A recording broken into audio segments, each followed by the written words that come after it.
Once he steps into the foundation establishment stage, even that aptitude crawls, and some of them stop moving altogether. Most foundation establishment cultivators hold spiritual root aptitude no lower than high grade to begin with. A realm-breaking pill therefore matters enormously, since it raises the odds of getting over a bottleneck at all. The pill is finally won by a foundation establishment cultivator in a black bamboo hat. The aura coming off him from head to foot is terrifying enough to put fear into every chi refining cultivator in the hall. When the auction ends, I part from Yu and go back to my immortal cave, and I begin preparing to refine high-grade medicinal pills. In the 32nd year, at 47 years old, a full furnace of high-grade pills finally comes out clean, and I join the ranks of the high-grade alchemists. Outside the simulation, a smile comes to my face. 2 simulations and very nearly 100 years have gone into it, and I am a high-grade alchemist at last. Set beside the status of a grand cultivator of late-stage chi refining, high-grade alchemist is worth far more. A grand cultivator of late-stage chi refining who wants to keep cultivating must have high-grade medicinal pills, and those can only come from a high-grade alchemist or from someone above him. Relying on one's own cultivation and the spiritual chi of heaven and earth alone leaves a man crawling, unless he holds an earthly spiritual root. The basic goal of the second simulation has been met. Before going in, I set myself a run of milestones, and the basic ones were to reach late-stage chi refining and to become a high-grade alchemist.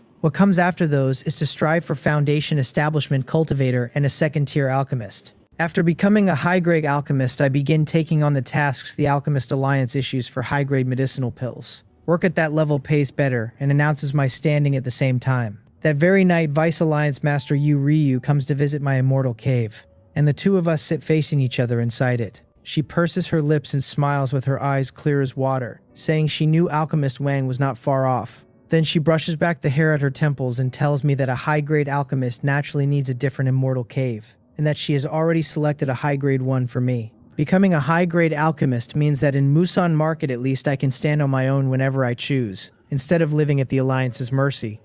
That is exactly why she has been showing me so much goodwill lately. I thank her. She laughs and says there is no need, and that if Alchemist Wang has any needs at all, he can simply tell her.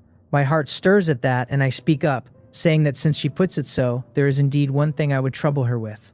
I ask her to look into whatever information and intelligence exists on the Sanhei secret realm. More than 10 years have passed since it emerged, so asking about it now should not be difficult. My reason for asking is to prepare for the simulation still ahead. In this run, my strength held me to middle stage chi refining and my target could only be Yopong. In future runs, as my strength keeps climbing, perhaps to chi refining perfection, or even to the foundation establishment stage, my target will not be one man, but the whole secret realm. 3 or 4 years of selling nothing but low-grade and medium-grade pills earned me tens of thousands of spirit stones, and the worth of the entire realm can be imagined from that. The words Sanhei secret realm make her beautiful eyes flicker. She smiles gently and says she did not expect Alchemist Wang to take such an interest in that place. I smile back and say nothing. However grand the origin of the Sanhei secret realm was, more than 10 years have passed, and what is known of it is no longer a secret. She nods and tells me there is no problem, and that she will look into the secret realm for me. Then she adds that she has heard its origin is quite significant, and that it is closely tied to the Sanhei sect, which perished mysteriously hundreds of years ago. I put on a look of surprise at once and say that this is how it is. I learned the connection between the secret realm and the Sanhei sect during my first simulation, and there is no version of this conversation in which I let that show on my face. After seeing her out, I go back into my immortal cave. As Vice Alliance Master of the Alchemist Alliance, she has a vast network behind her, and if she truly digs, she will turn up secrets I never touched in the first run. Standing behind her is the Alliance Master himself, a genuine foundation establishment cultivator with second-tier attainment in alchemy. To some degree, she can borrow the connections of a foundation establishment cultivator whenever she wants them. That is the whole difference a level makes. In the first simulation, I was a cultivator of the 5th layer and a mid-grade alchemist, and nothing about that position compares with where I stand now. What I know about the Alliance Master surfaces as I think of him. He is stationed permanently in Bayerwohl Immortal City, and Musan Market is somewhere he wanders through once in a while. For a foundation establishment cultivator, this market is simply too small, and Bayerwohl Immortal City is the real stage. The resources and pills such a man burns through daily are effectively unavailable here at any price. The second-tier medium-grade realm-breaking pill from the auction being one example. In Bayerwohl Immortal City, they are not infinite either, but with enough spirit stones they can certainly be bought. His attainment in alchemy stops at second-tier low-grade, which means he cannot refine foundation establishment pills. A foundation establishment pill is a second-tier high-grade medicinal pill, and refining one requires at least a second-tier mid-grade alchemist to have any hope at all. Measured that way, the Alliance Master of the Alchemist Alliance stands below Master Joe, the man behind Alchemist Un. News that I have become a high-grade alchemist runs through Moosin Market fast. Cultivators come calling every day. Either late-stage chi refining loose cultivators or the representatives of chi refining families from the country roundabout. Every one of them arrives with a gift prepared, and every one of them comes to curry favor. A high-grade alchemist refines high-grade medicinal pills, which amounts to holding the road of advancement for the vast majority of late-stage chi refining cultivators. Winning one over is optional, but offending one is not something anybody can afford. Most alchemists stick together, so a man who offends one high-grade alchemist may find himself on the blacklist of several. 3 days later, a Foundation Establishment cultivator comes in person, the first to visit me since the promotion. He is the Foundation Establishment old ancestor of the Zhang family of Chongsong Mountain, and he has come to invite me to serve as their chief alchemist. As for compensation, he tells me to name my own price. He promises further that if I am willing, the Zhang family will back my push for Foundation Establishment with everything it has. I turn it over a moment and decline anyway. Accepting would mean going to Chongsong Mountain to live, and the thought of that leaves me feeling very unsafe. Dealing with one visitor after another teaches me again what a high-grade alchemist is worth. When I became a grand cultivator of late-stage chi refining, only Alchemist Un and a few close friends offered congratulations. Becoming a high-grade alchemist reaches across countless cultivators of the chi refining stage instead. Even Foundation Establishment level forces do not look down on one, since many of them have never nurtured a high-grade alchemist of their own and must rely on outsiders to refine their pills. In the 33rd year, I am 48, and several months of closed-door cultivation leave me crawling like a turtle. Late-stage chi refining already counts as breaking a limit for a man with a low-grade spirit root, and at this height, even a mountain of high-grade medicinal pills makes the going brutally hard. Even cultivators with medium-grade spirit roots slow down in the late stage. For a low-grade spirit root, the slowdown is simply more exaggerated. At my current pace, I judge it will take 18 to 20 years to reach the 8th layer of chi refining. 18 or 20 years from now, I will be 67. A few short steps from the threshold of old age at 70. By then, striving for Foundation Establishment would be a joke, and even the 9th layer of chi refining would be nothing but a pipe dream.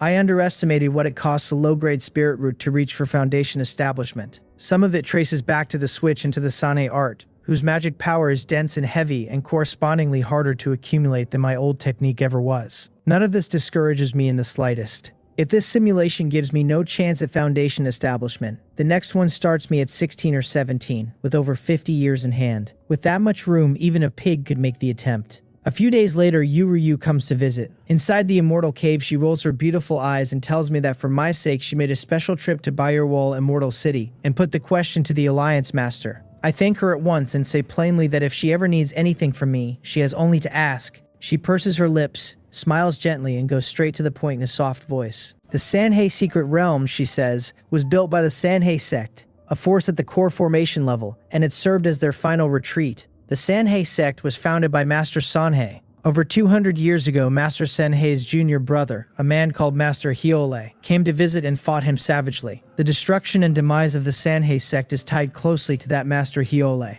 In the aftermath, though, not only did Master Sanhei disappear, but Master Hyole vanished along with him, which drew the attention of a good many immortal masters at the time. Her bearing stays dignified as she lays out a secret 200 or 300 years old, her clear eyes smiling the whole while. I let myself look puzzled and ask why two men who were fellow martial brothers ended up in such a state. She says she does not know, and that the Alliance Master thought it might have been over a female cultivator. When the conflict runs at the level of immortal masters, even the Alliance Master's knowledge has a floor and a ceiling. She tucks a strand of hair behind her ear and smiles as she says it. She goes on sharing what she learned about the Sanhei Secret Realm, the dangerous ground inside it, the opportunities buried there, and much else besides. In the year the Secret Realm first appeared, information like this would have been beyond price. Now the place has long since been emptied out, and a little inquiry put remarkably detailed knowledge into her hands. She does not understand why I want expired information, but since I asked, she asked on my behalf, and the asking deepens what lies between us. Then she remembers something else. The first cultivators to enter the Secret Realm had a recorded projection made from their memories, and she found it. Looking at it, she says, the Sanhei Secret Realm must have gone through a violent battle 200 or 300 years ago. She takes out a jade slip with that projection copied onto it, and I sweep my divine sense inside. The Secret Realm opens under me from a bird's eye view, several dozen miles around, scattered halls and herb gardens laid out across it. In the projection, most of the halls have collapsed, and the herb gardens are ruined past saving. Even from that height, it is faintly clear that some powerful being once drove deep into the Sanhei secret realm and slaughtered his way through it. I ask her whether it was Master Hyolhei. If Master Hyolhei truly destroyed the Sanhei sect, then the being who finally charged into the secret realm was very likely the same man. She shakes her head and says she is not sure. An immortal master walking the secret realm in person might read the traces and deduce who broke in and where he came from. Nobody at her level can. Things that happened hundreds of years ago are beyond anyone's certainty, she says, and she stands slowly as she says it. Her breath is like orchids, and her cool eyes rest on me with open affection. The change in the air is not subtle, and the lilac fragrance coming off her is not subtle either. I agree that indeed nobody can say for certain, stand up with her, and put my arm around her waist. Over this stretch of months, I have noticed every one of her small seductions. My reading is that she does it to keep a high-grade alchemist inside the Alchemist Alliance. Before I reached the 7th layer of chi refining and showed hope of the high-grade rank, she would not have spared me a glance. Having reached it, I know exactly what price outside forces will pay to pull a high-grade alchemist away. If the physical price alone can hold me in place, the arithmetic is extremely favorable to her. In the cultivation world, there are female cultivators who set little store by chastity, and some keep a stable of male consorts to cultivate particular dual cultivation techniques. My own understanding of what passes between men and women is perfectly clear. She is soft and delicate, and if circumstances allowed it, I would not mind a brief fling with her. Her warm breath falls against my skin, and her chest rises and falls sharply as she asks why I do not simply stay in the Alchemist Alliance for good. I shake my head and tell her that will not do. Staying for good means signing a deeper spiritual contract and serving the Alliance alone. Most alchemists there hold a cooperative relationship instead, and for high-grade alchemists, the Alliance turns a blind eye even when no missions are taken. In this simulation, I do not intend to bind myself that tightly to anyone. Put more plainly, a brief fling with her is not worth taking the Alchemist Alliance's side completely. She blinks at the refusal, pushes me gently away, and says it is getting late and she should head back. After she is gone from my immortal cave, I stand a while and think it through. Most of what she brought me tonight about the Sanhei secret realm is material I never uncovered in the first simulation, and that alone makes the whole exchange worth it. As for the seduction, I do not take it to heart, since amusing myself is one thing and concrete interests are another. Out in the courtyard of the immortal cave, I find Dakin cultivating the blazing sun body refining technique. His talent for body refining was never in doubt, and over these past years he has pushed the technique to its 5th layer. The 5th layer is already enough to threaten a cultivator of the 5th level of chi refining. In the 34th year I am 49, and besides cultivating I spend my hours studying alchemy. The chasm between a high-grade alchemist and a second-tier alchemist is something I now feel in my bones. The Sanhei ring spirit wakes, looks over my progress, and falls silent. If I can sense that Foundation establishment is out of reach, it can sense the same thing far more clearly than I can. I tell it that I have disappointed my master, and I feel a little embarrassed saying so.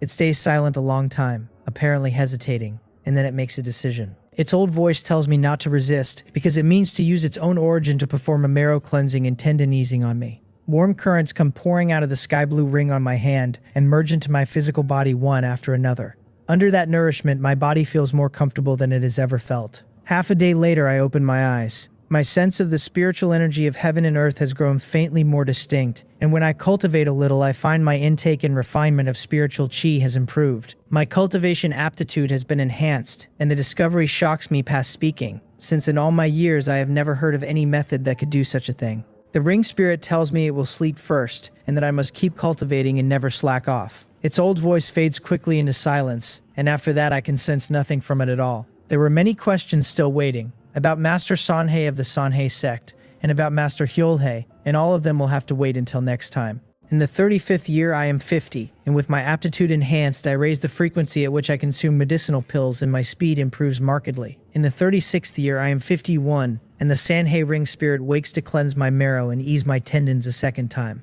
The enhancement I realize is only temporary. Even so, it is staggering, and I do not believe a cultivator at the Foundation establishment stage could manage the feat. This time I finally ask about Master Sanhei and Master Hyolhei, and the ring spirit answers neither question and tells me to keep my attention on my cultivation. In the 37th year I am 52, and the Sanhei body refining art finally reaches the middle stage of body refining. It devours a vast quantity of resources, and the improvement to my physique is just as obvious. In the 38th year I am 53, and I judge that I have crossed half of the 7th layer of chi refining. In the 39th year I am 54, and word reaches me that a descendant market master Guiyang values highly will soon attempt Foundation establishment.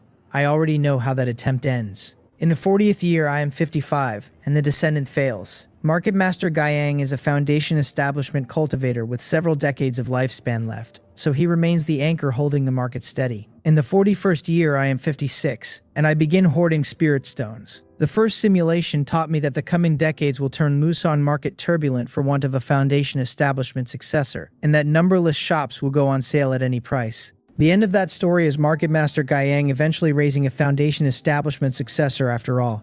I need only wait for the market's assets to hit rock bottom, buy them up, and sell once the market steadies. And buying low and selling high does the rest. In the 42nd year, I am 57, and Market Master Guiyang begins raising a second successor. In the 43rd year, I am 58, and the second successor fails his attempt as well. In the 44th year, I am 59, and with 2 failures in a row, the rumors in the market begin to spread. Everything runs exactly as it ran in the first simulation. A few months later, I reach the peak of the 7th layer of chi refining and begin my push for the 8th. I step into the 8th layer of chi refining smoothly, thanks to the marrow cleansing and tendon easing the Sanhei ring spirit performed on me. I arrive there a full 7 or 8 years ahead of my own estimate. Outside the simulation, the 8th layer of chi refining leaves me pleased and thoughtful at once. 2 simulations in over a century of lived years have burned away whatever newcomer I used to be in the cultivation world. For a low-grade spirit root, climbing from the 7th layer to the 8th is genuinely brutal. My own situation is not the standard one, though. As a high-grade alchemist, I earned over 20,000 spirit stones in the years the Sanhei Seeker realm was open. I poured a massive quantity of resources into myself, and alchemical poison Nemesis stood behind all of it. Even a foundation establishment cultivator nurturing a junior with everything he had could hardly do better. So how does a decade and more go by on a single layer? If the late stage were truly that close to low-grade spirit root cultivators, the rumors of such men reaching foundation establishment would never have started. My suspicion lands on the Sanhei art, since it is the only thing separating me from every other low-grade spirit root cultivator alive. The Sanhei art is what the ring spirit set me to cultivate. By its account, the Sanhei spiritual power the art produces is pure and robust, which makes the spiritual power barrier, one of the 3 barriers of foundation establishment, easy to pass. I know how pure and robust that power is from the inside. I have simply never fought anyone with it, so how much it will actually be worth remains a guess. During alchemy, the benefit is plain enough, since with power like that behind me, most high difficulty pills come out on the first attempt. Then the reasoning breaks. If the difficulty belongs to the Sanhei art itself, Yobon makes no sense at all. In the first simulation, he climbed from the 3rd layer of chi refining to chi refining perfection in a little over 30 years. His spirit root aptitude was medium grade, and that pace would rival an ordinary high-grade spirit root, and the technique he cultivated was the Sanhei art. Either Yopong never cultivated it, or Yopong is carrying some other talent or aptitude entirely. Other talents and aptitudes means the kind that stand apart from spirit roots, such as certain treasure physiques or Dao physiques. Across those years, inside the simulations, I asked after everything the cultivation world would tell me, so I know such things exist. Treasure physiques and Dao physiques are both extremely rare. Even the weakest of them is no worse than an earthly spiritual root or a variant spirit root. If Yopong holds one, every piece of him falls into place. It explains the 3rd layer to the 9th in a little over 30 years while he cultivated the Sanhei art. It explains the arrogance that looked down not only on me, but on Alchemist Un, a high-grade alchemist of late-stage chi refining. Cultivators with a treasure physique or a Dao physique meet no bottleneck at all from the 1st layer of chi refining to the 9th. They need a little care breaking into foundation establishment, and even that is not a serious obstacle. For a man like that, a foundation establishment pill is not strictly necessary, since stepping into the foundation establishment stage without one is a high probability event. The usefulness does not stop at that crossing either, and such a physique plays a crucial role from foundation establishment to core formation as well. That means I cannot simply kill Yobong in the next simulation and be done.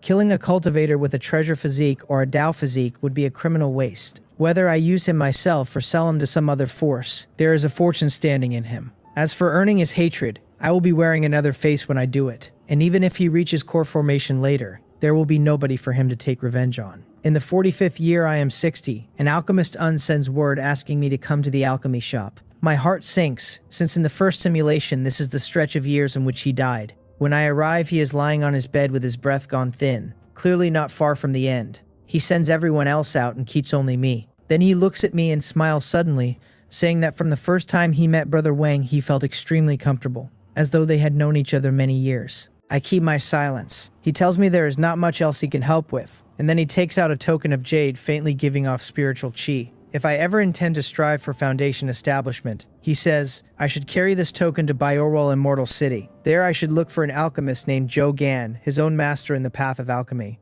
Something moves in me at that. The Joe Gan of Biorwell Immortal City must be the master Joe he has spoken of for decades. A second-tier mid-grade alchemist with the attainment to refine foundation establishment pills alone.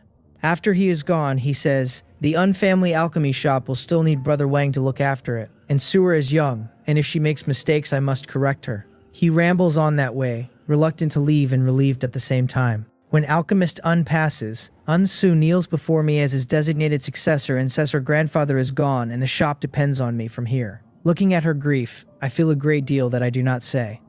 In the first simulation, when Alchemist Un died, Unsu was respectful toward me but never went so far as to kneel. Back then, I was a mid-grade alchemist at the 5th level of chi refining and nothing more. In this run, I am a grand cultivator of late-stage chi refining, and a high-grade alchemist, not much weaker than Alchemist Un in any direction. And her grandfather trusted me openly. Her attitude toward me was never going to be what it was the first time. I do not make things difficult for her, since her performance in the first simulation proved she is a qualified successor to the shop. In the 46th year, I am 61, and exactly as in the first simulation, I keep out of the unfamily alchemy shop's affairs and leave the authority with Unsu. In the 47th year, I am 62, and with Market Master Guiyang Xin still lacking a foundation establishment successor, traces of rogue cultivators begin to appear near the market. In the 48th year, I am 63, and the upper ranks of the alchemy shop gather to discuss its future.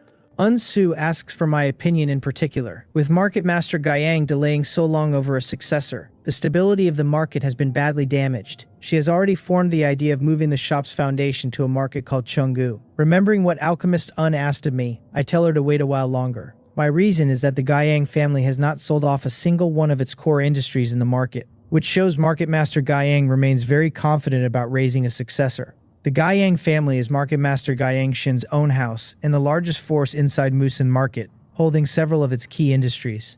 Unsu takes my thinking seriously, and the other senior men of the shop find it reasonable enough. Whether Market Master Guiyang can raise a new heir at the foundation establishment stage is something the outside world can only guess at, and the Guiyang family knows the truth of it. If even the Guiyang family is not moving, why should anyone else move first? Beyond that, relocating a business and a foundation inside the market at this moment would cost the unfamily alchemy shop enormously. Unsu nods and says that Uncle Wang is right. I do not elaborate. My suggestion is nothing but the process read backwards from an outcome I have already seen. The truth is not that the Guiyang family does not want to sell the core industries it controls, but that it cannot. Under a situation this delicate, the Guiyang family selling its own holdings would collapse Musin Market completely inside a very short time. Prices on every property and shop in the market would crash, and the Guiyang family would come away with few spirit stones for its trouble. They have not reached a dead end either, and Market Master Guiyang Xin is still working at raising a new heir. In the 49th year, I am 64, and the Sanhei Ring spirit wakes again to cleanse my marrow and rebuild my tendons. I can feel that the price it pays this time is heavy. I also notice that the ring, once purely azure blue, now carries more and more strands of crimson, and they cover something like 1 part in 20 of its surface. In the 50th year, I am 65, and Market Master Guiyang Xin still has no foundation establishment heir, and the market grows more chaotic by the season. Unsu comes to me repeatedly wanting to talk about the shop's future. I speak frankly and tell her it is already too late to relocate, and that selling now would bring in very few spirit stones. Better to grit their teeth and hold on alongside the Guiyang family. She sighs, and there is nothing else to be done. In the 51st year, I am 66. And with the ring spirit cleansing my marrow again and again, I feel that most of the 8th layer of chi refining now lies behind me. In the 52nd year, I am 67, and the bandit cultivators outside the market multiply while the loose cultivators inside it dwindle. Business at the unfamily alchemy shop worsens month by month, and everyone working there feels adrift. Unsu is deeply discouraged, having never expected such a situation to land on her the moment she inherited the place. I comfort her and tell her not to despair, since a few years may bring changes nobody expects. That same year, through the connections I have built, I learned that the Alchemist Alliance wants to sell the Spirit Herb Pavilion. The Spirit Herb Pavilion is a core industry of the Alliance, standing in the most prosperous quarter of the market. With the market increasingly unstable and the traffic of cultivators dwindling, its business has simply become unsustainable. I sink into my memories over it. In the first simulation, the Alchemist Alliance sold the Spirit Herb Pavilion at this exact moment, and a mysterious cultivator bought it. My guess now is that the buyer was tied to the Guiyang family. I go looking for Vice Alliance Master Yu Ryu, since the sale is hers to handle. She fixes her green eyes on me and asks softly whether Alchemist Wang has designs on the Spirit Herb Pavilion. The matter has been vexing her lately, because in the current state of Musan Market nobody would dare take the place on. I keep my expression calm and ask how many spirit stones. She looks at me with those deep eyes and names 5,000. I shake my head slightly and tell her that a price like that shows very little sincerity. A few decades ago, the pavilion could have gone for 20 or 30,000, never mind 5. Now there are barely any cultivators left in the market, and a man who bought it would have no use for it at all. She sighs softly and asks how many spirit stones Alchemist Wang is willing to offer. I say 2,000 directly. Her eyes widen and she says that is impossible, and that even if she agreed the Alliance Master never would. Then she softens and pleads with me to add a little more. I let hesitation show on my face and say 2,500. She repeats the figure back at me, lifts her dress and comes across with her delicate body. Her arms wind around my neck as she settles onto my lap and asks me softly, once again, to add a little more. I stand up, take hold of her and lift her off the ground, and a smile comes to my face as I tell her that will depend on her performance. This time she does not refuse. An hour later, her things lie scattered beside the bed. White silk stockings and an exquisite bodice, embroidered shoes and her dress. She opens her green eyes and looks at me with a trace of resentment, saying she did not expect Alchemist Wang to be so fierce in this particular direction. I say nothing at all and let the afterglow run its course. Cultivating the Sanhei body refining art leaves no doubt about my prowess in that area. She leans against my chest and asks in a plaintive tone whether Alchemist Wang might buy the Spirit Herb Pavilion for 3,000 spirit stones. I glance at her and agree to 3,000. The hour we spent was never worth 500 spirit stones, and what I actually realized during it was that 3,000 is the floor the Alliance Master gave her. Without any of it, 3,000 is exactly what the Spirit Herb Pavilion would still have cost me. Once she is certain I have agreed, she gets up immediately, produces the land deed she prepared long ago, and completes the transfer. In the 53rd year, I am 68, and I still stand some way short of the peak of the 8th layer of chi refining. Worry rises in me for the first time in years. Will I truly fail to reach the 9th layer of chi refining before the threshold of 70? In the 54th year, I am 69.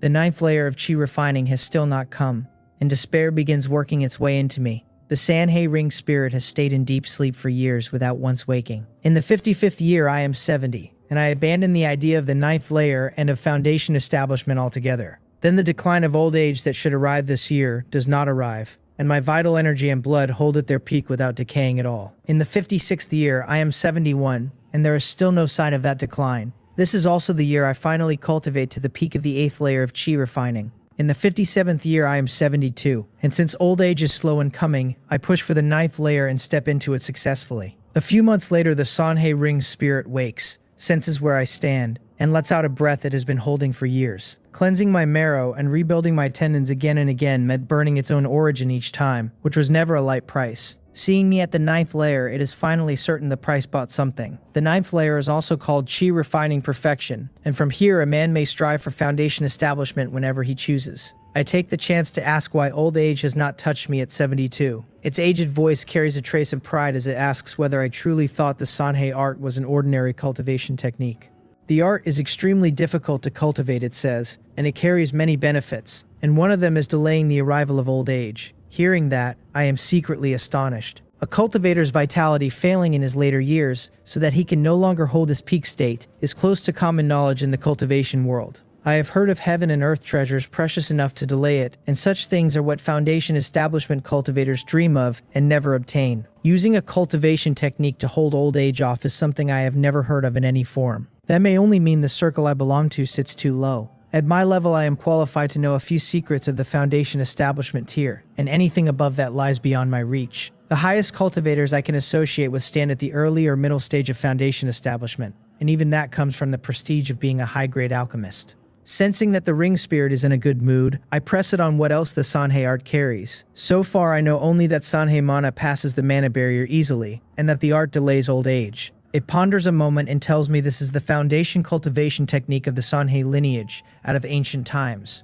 Cultivated to the core formation level, it can condense what it calls the Sanhei Dao body, and a man holding that looks down on his peers. Then it begins a sentence about how things stood back then, stops itself and changes the subject. It tells me instead that I should be laughing quietly to myself for the privilege of cultivating a top-tier technique in this lifetime. After that, it turns its whole attention to foundation establishment. During the chi refining stage, the Sanhei art can hold off old age by roughly 20 years, which leaves me ample room for the attempt. If conditions allow it, I should prepare a foundation establishment pill.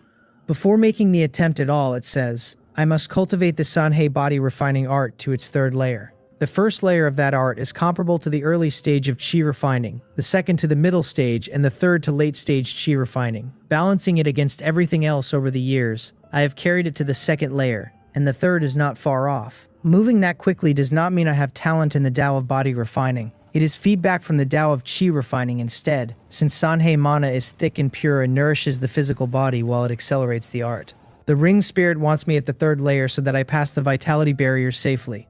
The first of 3 barriers alongside the mana barrier, and the divine sense barrier. In the 59th year, I am 74, and Dakun comes to find me in his own twilight. He is more than a dozen years older than I am, in his 90s now, and close to the limit of his lifespan. The Tao of body refining does not extend a man's lifespan, and in the chi refining stage, even the Tao of chi refining barely does. Every sign of old age is on him as he tells me, tentatively, that he can no longer protect his young master, and would like to go down the mountain and look around. Looking at the man who has followed me for most of his life, a great many things move in me at once. He does not want to look around at anything. He is afraid of dying in front of me. His purpose in going down the mountain is to find himself a burial place and then die where nobody has to watch. I think for a moment and tell him I will come with him. At the 9th layer of chi refining, there is nowhere further for me to climb in any case. If the ring spirit had not set me the Sanhei body refining art, I would probably be considering foundation establishment already. And a body refining art asks very little of its surroundings.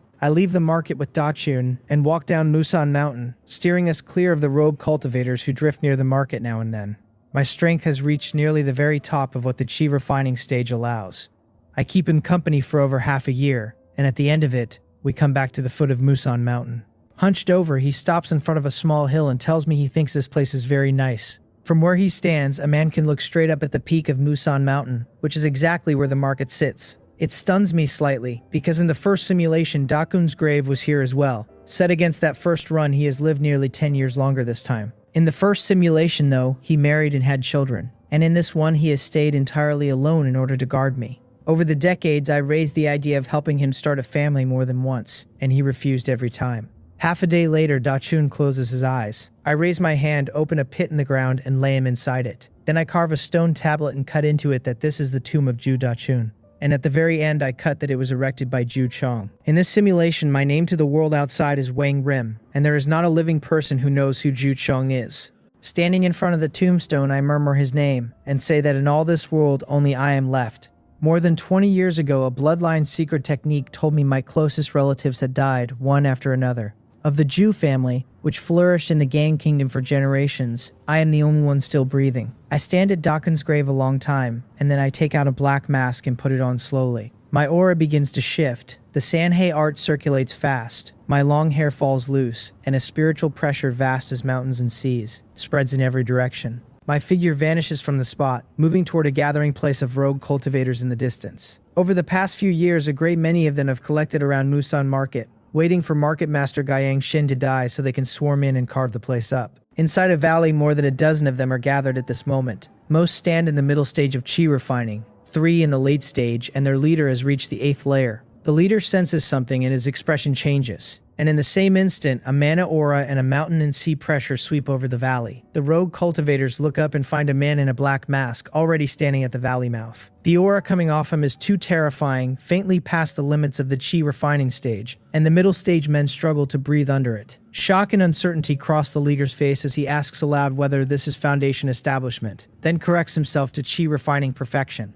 In a cold tone, the masked man tells them to obey or die. The leader frowns and begins to say that this seems somewhat much. In the next instant, the masked man extends his right hand, and a small black mountain appears out of empty air and smashes down on him. It bursts with a weight so heavy that a mountain 1,000 yards tall might be falling. The leader's soul shakes as he recognizes a high-grade magical artifact. He throws method after method into its path, and every one of them shatters. And as he's about to be crushed into mincemeat, the black mountain stops. He hears the same sentence a second time, and this time he answers immediately that he obeys. A high-grade magical artifact can normally only be wielded by a foundation establishment cultivator, This masked man's mana quality exceeds ordinary chi refining perfection, which lets him activate one at least a little. Against rogue cultivators of the middle and late stages, that is a strike from another dimension. I glance over the dozen and more of them and tell them expressionlessly to go down into the mortal world and slaughter the Gang Kingdom royal family to the last. Slaughtering the Gang Kingdom royal family is first revenge, and second a test of what that house actually has behind it, which is preparation for reality. My reason for coercing rogue cultivators instead of acting myself is to keep any extreme situation from reaching me. Suppose the royal family kept a foundation establishment old ancestor, or something else comparable to that stage. A man who rushed to the very front would then be in enormous danger. Sending rogue cultivators first removes that risk, since at worst those men die while I stay behind the scene and withdraw the moment anything feels wrong. In this simulation there is still a great deal left undone, and I cannot let it close on an easy death. Revenge and testing both have to be done in the safest, most secure way available, without exposing myself to the slightest risk. The extreme situation is only a low probability event in any case, and I do not actually believe the Gang Kingdom royal family has a foundation establishment old ancestor standing over it. If it did, why would they hide themselves away in the mortal realm? With such a man behind them, they could take a second-tier spiritual vein the way the Guyan family holds Musa Market, which is a far freer life than presiding over a mortal dynasty. The mortal realm is land stripped of spiritual energy, where spiritual chi runs thin enough that no cultivator with ambition could bear to stay long. The rogue cultivator of the 8th layer is stunned when he hears where they are going. He had assumed the masked man wanted them driven against other cultivators, and he had been weighing whether to run at the first chance. Slaughtering the royal house of a mortal dynasty is as easy as lifting a finger. He says at once that there is no problem and that he will take his brothers and see to it immediately. He has no idea how the Gan Kingdom royal family offended this terrifying man in the black mask, and the task itself is nothing to him. My own strength turns over in my thoughts. Having cultivated the Sanhei art to the 9th layer, my spiritual power exceeds ordinary chi refining perfection by a clear margin. It carries a mountain and sea pressure that makes crushing weaklings exceptionally convenient. The small black mountain is a high-grade magical artifact, one Yobong carried out of the Sanhei secret realm in the first run. Besides it, I hold 2 more high-grade magical artifacts, 6 medium-grade ones, and a flying magical artifact. With mana as heavy and pure as mine, activating the small black mountain cost me nothing. Backed by a high-grade magical artifact, my offensive power at the chi refining perfection level stands in a league of its own. Unless another perfection cultivator can activate one as well, nobody at that level is my match. More than half a month later, the sounds of fighting break out in the imperial palace of the Gan Kingdom capital, and waves of spiritual chi erupt with them. To be safe, I stay outside the palace, watching the slaughter within it coldly. It runs the same way the slaughter at the Jew mansion ran decades ago. 16 rogue cultivators, 3 of them late-stage chi refining and 13 middle-stage, are simply an irresistible force in the mortal realm. Deep in the palace, several auras flare up and are put out almost at once, and what follows is a massacre that sweeps the whole place, aimed at the Gang Kingdom royal family. After more than half a day, the fighting inside dies away. The rogue cultivator of the 8th layer comes respectfully to the courtyard where I am waiting and asks how the surviving cultivators should be dealt with. Behind him stand 6 or 7 cultivators of the Gan Kingdom royal family with the spiritual energy in their dantian sealed. The strongest of them is only middle stage chi refining, and 2 are early stage. Their old ancestor is an old man near the end of his lifespan. Terror sits in his eyes as he watches a matchless 8th layer rogue cultivator bow to a masked man whose aura is vast as mountains and seas. The old man strains to look at me, trying to work out who I am, and when his house earned this catastrophe. I stand, glance at the few cultivators of the Gan Kingdom royal family, give the order to kill them all, and vanish. A thought from the 8th layer rogue cultivator sends a long saber magical artifact sweeping out, and every one of those royal cultivators is decapitated. Weak as he looked in front of me, that rogue cultivator is genuinely skilled in combat, and he only seemed fragile because he ran into a man who crushed him in every direction at once. Outside the simulation, I watched the illusory text flashing on without stopping. The highest cultivators the Gan Kingdom royal family ever raised sit at the middle stage of chi refining. Through that test, I finally have some measure of what my enemies actually stand on, and middle stage chi refining is exactly what I should have expected. In the mortal realm, a place stripped of spiritual energy, exceptionally powerful cultivators cannot appear at all. Without spiritual chi, a cultivator cannot cultivate, and almost nobody can endure that for long. It took me a full 10 years merely to master the basics of the chi induction technique. My low-grade spirit root aptitude carried part of the blame for that, and the thinness of the spiritual chi around me carried the rest. In the 60th year, I am 75, and I return to Musin Market. My departure drew little attention, since so few cultivators remain that shops now outnumber the men who might walk into them. and the whole market sits gloomy and lifeless. I begin buying up shop assets that have hit rock bottom. In the first simulation, Market Master Guiyang Xin appeared when I was 77, bringing the female foundation establishment successor he had raised, and began clearing the rogue cultivators from around the market. At 75, I know that day is not far off, and property prices here have reached their floor. While I am quietly acquiring assets at the lowest prices, I notice faintly that another force is doing the same thing. The number of properties and shops it is taking far exceeds mine, which means the spirit stones behind it far exceed mine as well. That surprises me considerably. I hold the experience of the first simulation, and am certain Market Master Guiyang will raise a foundation establishment successor, which is the whole reason I dare to buy. On what grounds does the other force dare, and dare so much harder than I do? The only explanation is that they are equally certain Market Master Guiyang Xin will succeed. In a flash, an almost unbelievable thought comes up in me. The force buying property at the lowest prices alongside me is the Guiyang family. Only the Market Master's own house would hold accurate inside knowledge that a foundation establishment successor can be raised at all. Even that does not go far enough, since a mere hope would never justify an investment this heavy, and a failure would send every invested spirit stone down the drain. The answer must be that Market Master Guiyang has already raised his successor and simply kept it unannounced. He sat and watched the market wither, letting countless cultivators lose everything, and sell their properties and shops off in tears, at the lowest prices anyone has seen. What a brilliant scheme it is. I begin to see, faintly, that the Guiyang family may be the mastermind behind the market's decline these past decades. The controllers of a market shorting that market in order to harvest the cultivators inside it sounds absurd on its face. Thought through closely, it is not impossible at all. Consider first why Musen Market became the gathering place for cultivators across this whole region. It was built on a second-tier spiritual vein, which supplies an environment rich in spiritual chi for immortal caves and inns alike. Beyond that, a foundation establishment cultivator presides over it under the protection of a second-tier formation, which gives loose cultivators an enormous sense of security. For a century and more, Market Master Guiyang has also cleared the rogue cultivators from the country around, keeping the trading environment stable. So long as those two advantages remain, it hardly matters that every shop and property inside and outside the market has been stripped bare. Cultivators will flock back in vast numbers regardless, since the cultivation world has never once run short of low-level cultivators. Most important of all, the Guiyang family has done this with extraordinary care. Only a man carrying the memories of a previous simulation, watching this particular thread on purpose, could detect it in advance. A few years ago, the Alchemist Alliance began selling off its shops, and the leader of that alliance is a foundation establishment cultivator and a second-tier alchemist. If even he noticed nothing amiss, nobody below him had a chance. Ordinary cultivators, bounded by their vision and their wits, will struggle to grasp the shape of the thing during or after. High-level cultivators, such as the foundation establishment leader of the Alchemist Alliance, will certainly find the clues afterward, even if they saw nothing while it happened. Clues alone are enough, since proof is not something the cultivation world demands of anyone.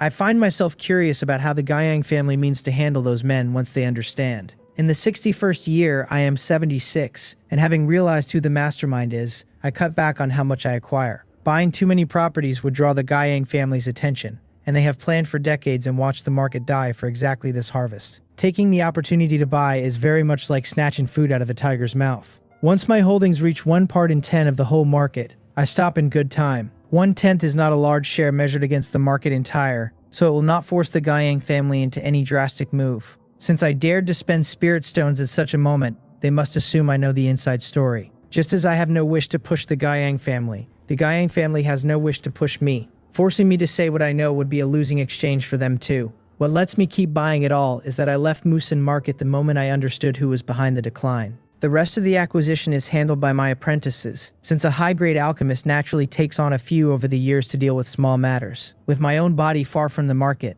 even a move by the Guiyang family cannot reach me. In the 62nd year, I am 77, and while cultivating the Sanhei body refining art, I feel a wave of spiritual chi fluctuations coming from a distance. I know perfectly well that Market Master Guiyang Xin is leading his foundation establishment successor out to clear the rogue cultivators from around the market. The appearance of the two of them causes an enormous stir, and the low-level loose cultivators are beside themselves. Those rogue cultivators have been threatening their lives for years, and the Market Master moving against them means the peaceful cultivation environment has come back. A few days later, he announces publicly that order in the market has been re-established, and he solemnly reveals his successor, the female foundation establishment cultivator Guiyang Qian. He announces at the same time that Musan Market will hold an auction in 1 month. It will be the grandest event the market has seen in over a century, and he volunteers that the finale will be a foundation establishment pill. A foundation establishment pill is the thing countless chi refining cultivators long for and never obtain, and an important aid to reaching the foundation establishment stage. News that one will appear at auction detonates across the cultivator circles of the whole region, and countless men set off for Musan Market. Hidden outside the walls, watching the Guyang family work, I marvel at it. They are using a foundation establishment pill to restore the market's popularity, and perhaps to lift it higher than it ever stood.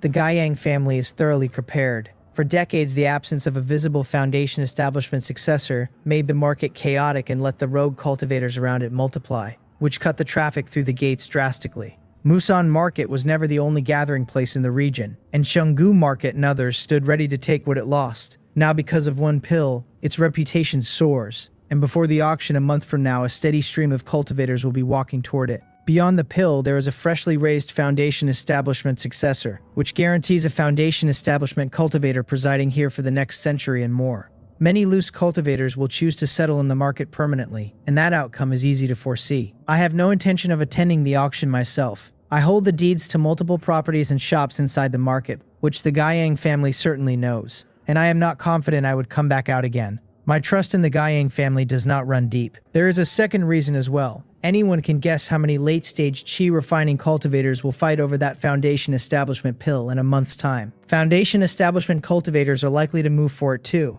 buying not for themselves but for their descendants. Unlike the loose cultivators in the crowd, I have other channels to a foundation establishment pill. Before Alchemist undied, he left me a token, and with it I can call on Alchemist Zhou Gan in Bayerwall Immortal City. Zhou Gan is a second-tier mid-grade alchemist with the ability to refine foundation establishment pills on his own. Beyond that, as a high-grade alchemist I can reach a second-tier alchemist myself, as long as I am willing to pay the price. Set beside those loose cultivators, I simply have more options. Time runs on, and a month is gone in a blink, and through it I feel aura after aura of the foundation establishment stage entering Musan Market. Then, on one particular day, I feel an aura exceeding that of an ordinary foundation establishment cultivator approaching fast from high in the sky. To be exact, there are 2 auras. Some of the chi refining loose cultivators recognize what is coming, and their faces fill with awe, naming the Dark Demon Eagle and Senior Wan Ho of Beast Taming Mountain. Beast Taming Mountain is the dominant power within 100,000 miles, with a false core immortal master presiding over it. Senior Wan Ho is a directed disciple who has reached the middle stage of foundation establishment, and his life-bound spiritual pet, that Dark Demon Eagle, carries an Earth-grade bloodline. Man and beast together can contend with a late-stage foundation establishment cultivator. I look up into the clouds from far off. By the information I have gathered, Senior Wanho's life-bound Dark Demon Eagle with its Earth-grade bloodline was bought at a bargain decades ago at a Musan Market auction. Given the power of Beast Taming Mountain, a direct disciple should have no interest whatever in an auction held here. The most valuable item on offer is merely that foundation establishment pill. Beast Taming Mountain nurtures second-tier alchemists of its own who supply such pills steadily, so there is no need to buy from outside. My guess is that Senior Wan Ho has come not for the auction at all, but to show support for the Guyang family. 60 years and more ago, while Senior Wan Ho was still a chi refining stage cultivator, he bought a black-winged eagle egg cheaply. Inside that egg slept the bloodline of a dark demon eagle. The Guyang family must have opened a line to him not long afterward, and the 2 sides have been trading favors quietly ever since. For this auction, they have invited him to sit over Musan Market. And the reason has nothing to do with the auction itself. He is here for those foundation establishment stage cultivators who have worked out what was done to them. I watch the black shadow that surfaces now and then above the clouds. It is a giant eagle of a hue so dark it seems to drink the light, and with its wings spread it runs 60 feet or 70 from tip to tip. Wherever it passes, darkness spreads and the daylight pulls back out of its way. On the crown of its head stands a middle-aged man with his hands behind his back, and that is Senior Wan Ho, a direct descendant of Beast Taming Mountain who holds the foundation establishment stage. The eagle beats once, its speed goes to the extreme, and in an instant it is inside Musan Market. My heart gives a small thrill at the sight. As an avian spirit beast, the Dark Demon Eagle excels at speed and stands among the finest mounts anywhere. A foundation establishment cultivator can fly on his own mana, but the speed is unremarkable and the drain runs heavy. A flying spirit pet earns its keep whether the work of the hour is running or chasing. My interest is not idle admiration, since I marked that bird long ago as a thing I must own in the next simulation. I have already asked my way to the exact process and season in which Senior Wanho bought the egg, and barring accidents it will be mine the next time around. The auction runs for several days, and the grand finale, the Foundation Establishment Pill, goes to a Foundation Establishment Stage Cultivator. That is the outcome I expected. Even with channels open to him, a Chi Refining Stage Cultivator finds it extremely hard to come away with such a pill.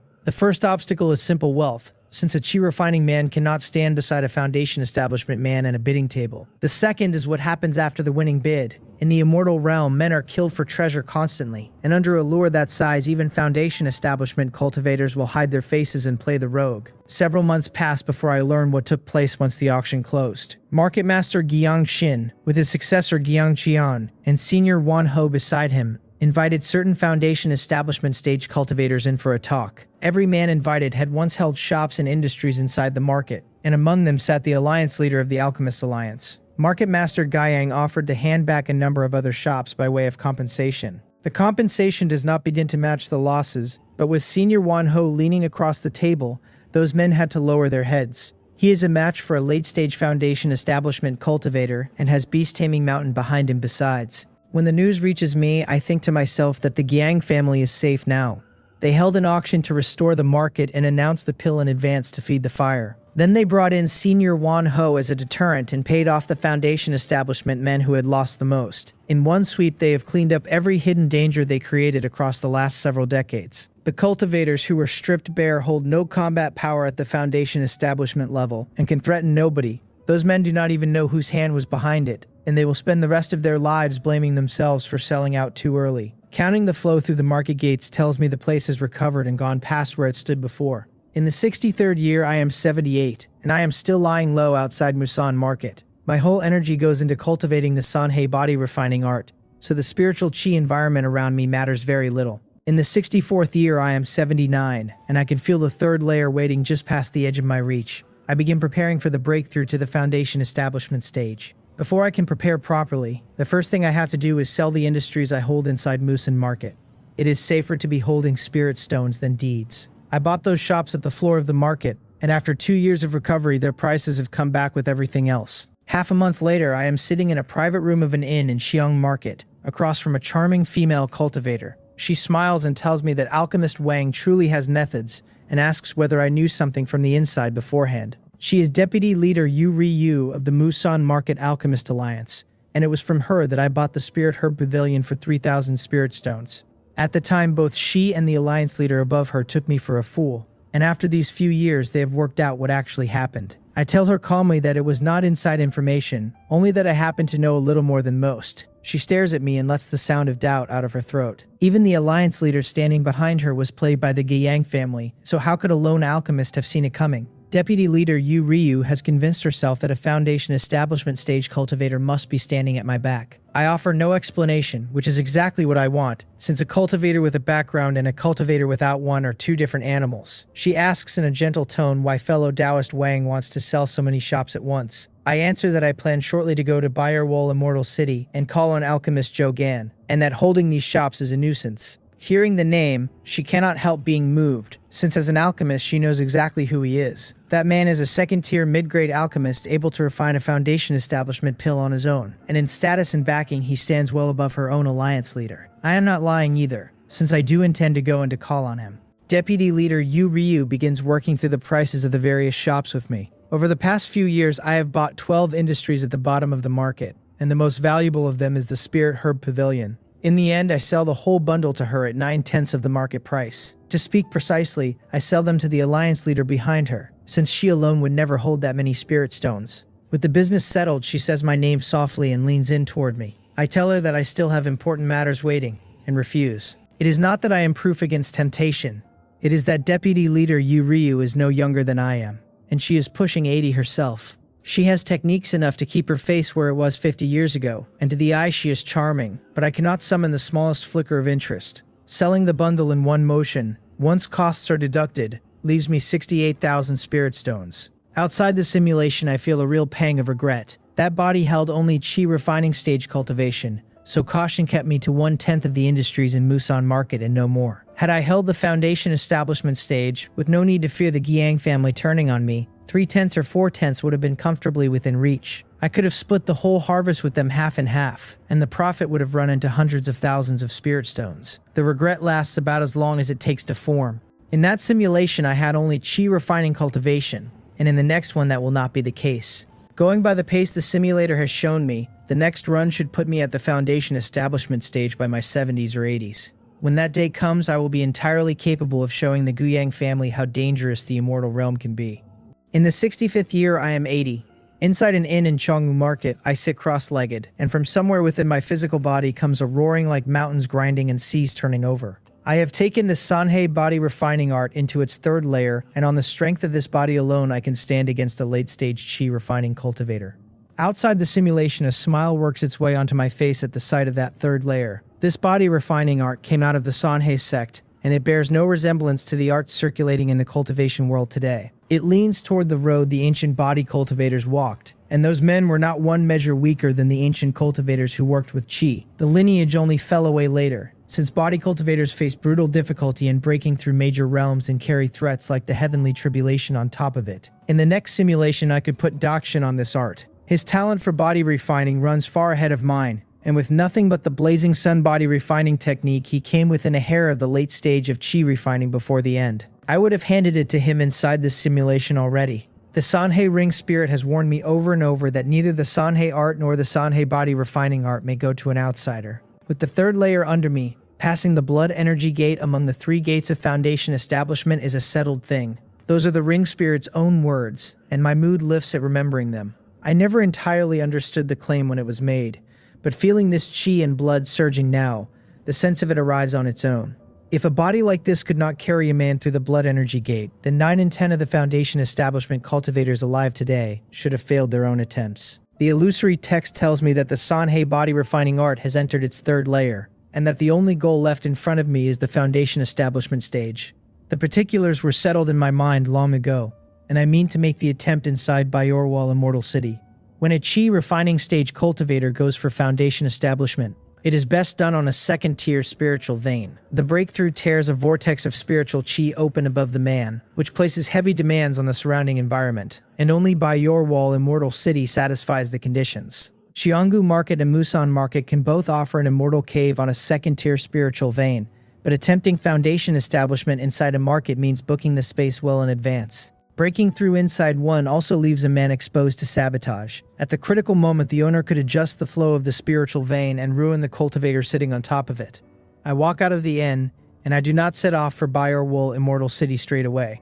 A year ago, I closed a transaction with Deputy Leader Yu Ryu worth tens of thousands of spirit stones. I made a point of letting the name of alchemist Zhou Gan fall into that conversation. Spirit stones move a man's heart, though, and the Alchemist Alliance leader may well be waiting for me somewhere outside the market. Such a sum exceeds the whole net worth of an ordinary foundation establishment cultivator, and only a wealthy second-tier alchemist could have produced it. So I decide to sit still a while before going out, and the Sanhei art holds old age off until 90, which leaves me a comfortable margin. In the 66th year, I am 81, and while I wait in Chong Market, I begin buying skill legacies. I buy alchemy legacies, artifact legacies, formation legacies, beast taming legacies, whatever the stalls will sell me. I am carrying far too many spirit stones, and if the attempt kills me and leaves that sum lying on the ground, the waste would be criminal. In theory, a foundation establishment pill protects the heart meridian, so a failed breakthrough need not take my life. Surviving it, though, means grievous injury and no second attempt,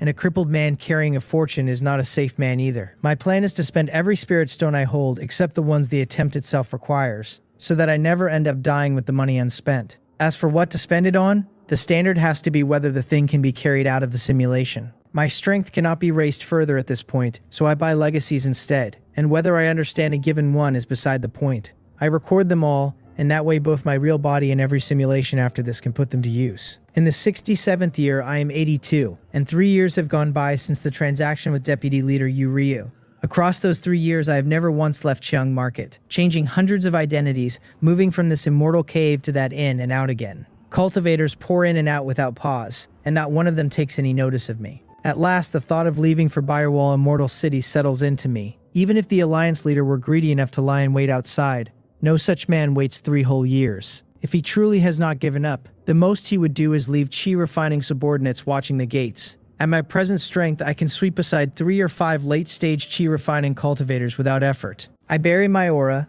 put on a disguise, and walk out of Cheonggu Market wearing the face of an unremarkable middle-stage chi refining cultivator. Hundreds of miles pass before I will admit it, but no ambush comes, and no blade is drawn. I begin to suspect that for 3 years I have been playing a battle of wits against empty air. The alliance leader behind Deputy Leader Yu Ryu likely abandoned most of his intentions toward me the moment the name of alchemist Zhou Gan reached his ears. A second-tier mid-grade alchemist who can refine a foundation establishment pill alone carries a terrifying amount of influence. I travel the whole way without once taking out a flying magical artifact. Such artifacts are ruinously expensive, and even great cultivators at the late stage of chi refining often cannot afford one. Traveling by one is loud in every sense, and it has never suited me. Half a year later, a vast plain opens out in front of me, and by the markers on my map, I am only a few thousand miles from Biowol Immortal City. I cover another 2,000 miles and more, and a massive immortal city appears at the far end of the plain, looming like some ancient beast crouched down to sleep. I begin passing other cultivators steadily now. They are either hurrying toward the city or walking away from it, and without exception, the ones who dare come this far stand at the middle or late stage of chi refining.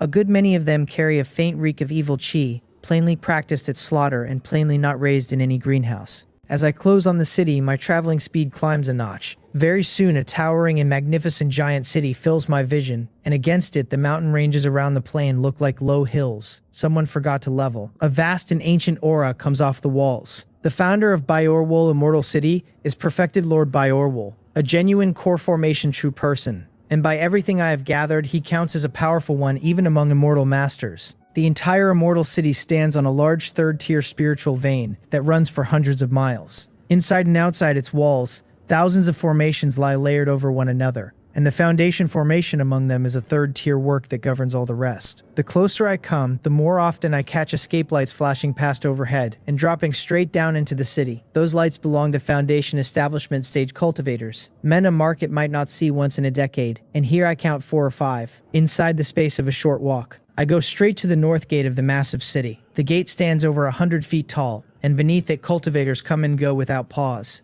Even men of the foundation establishment stage have to land obediently and walk in through this arch like everyone else. I take my place in the order the immortal city keeps, and before long my turn arrives. One spirit stone buys me an identity token, and with the token in hand, I may move about certain districts inside the walls. When I leave, I hand the token back, and the spirit stone comes back to me with it. The moment I am through the gate, I head for the inner city. Alchemist Zhou Gan lives there, and the inner city of Biorwol Immortal City enjoys the environment of a second-tier spiritual vein. Soon I am standing in front of an alchemy hall where a female cultivator of thoroughly ordinary appearance sweeps a glance over me and asks my business. I answer that I have come to visit alchemist Zhou Gan. She makes a small sound, tells me flatly to go to the side hall and wait in line, then leads me there herself. Dozens of cultivators are already waiting inside the side hall, and among them are men of the late stage of chi refining and men of the foundation establishment stage. The attendant's arrival pulls every head in the room around. One of the foundation establishment stage cultivators walks straight over, cups his hands, and says he has an urgent matter. He wishes Alchemist Joe to open a furnace of foundation establishment pills, and his main ingredients and auxiliary medicines are all prepared.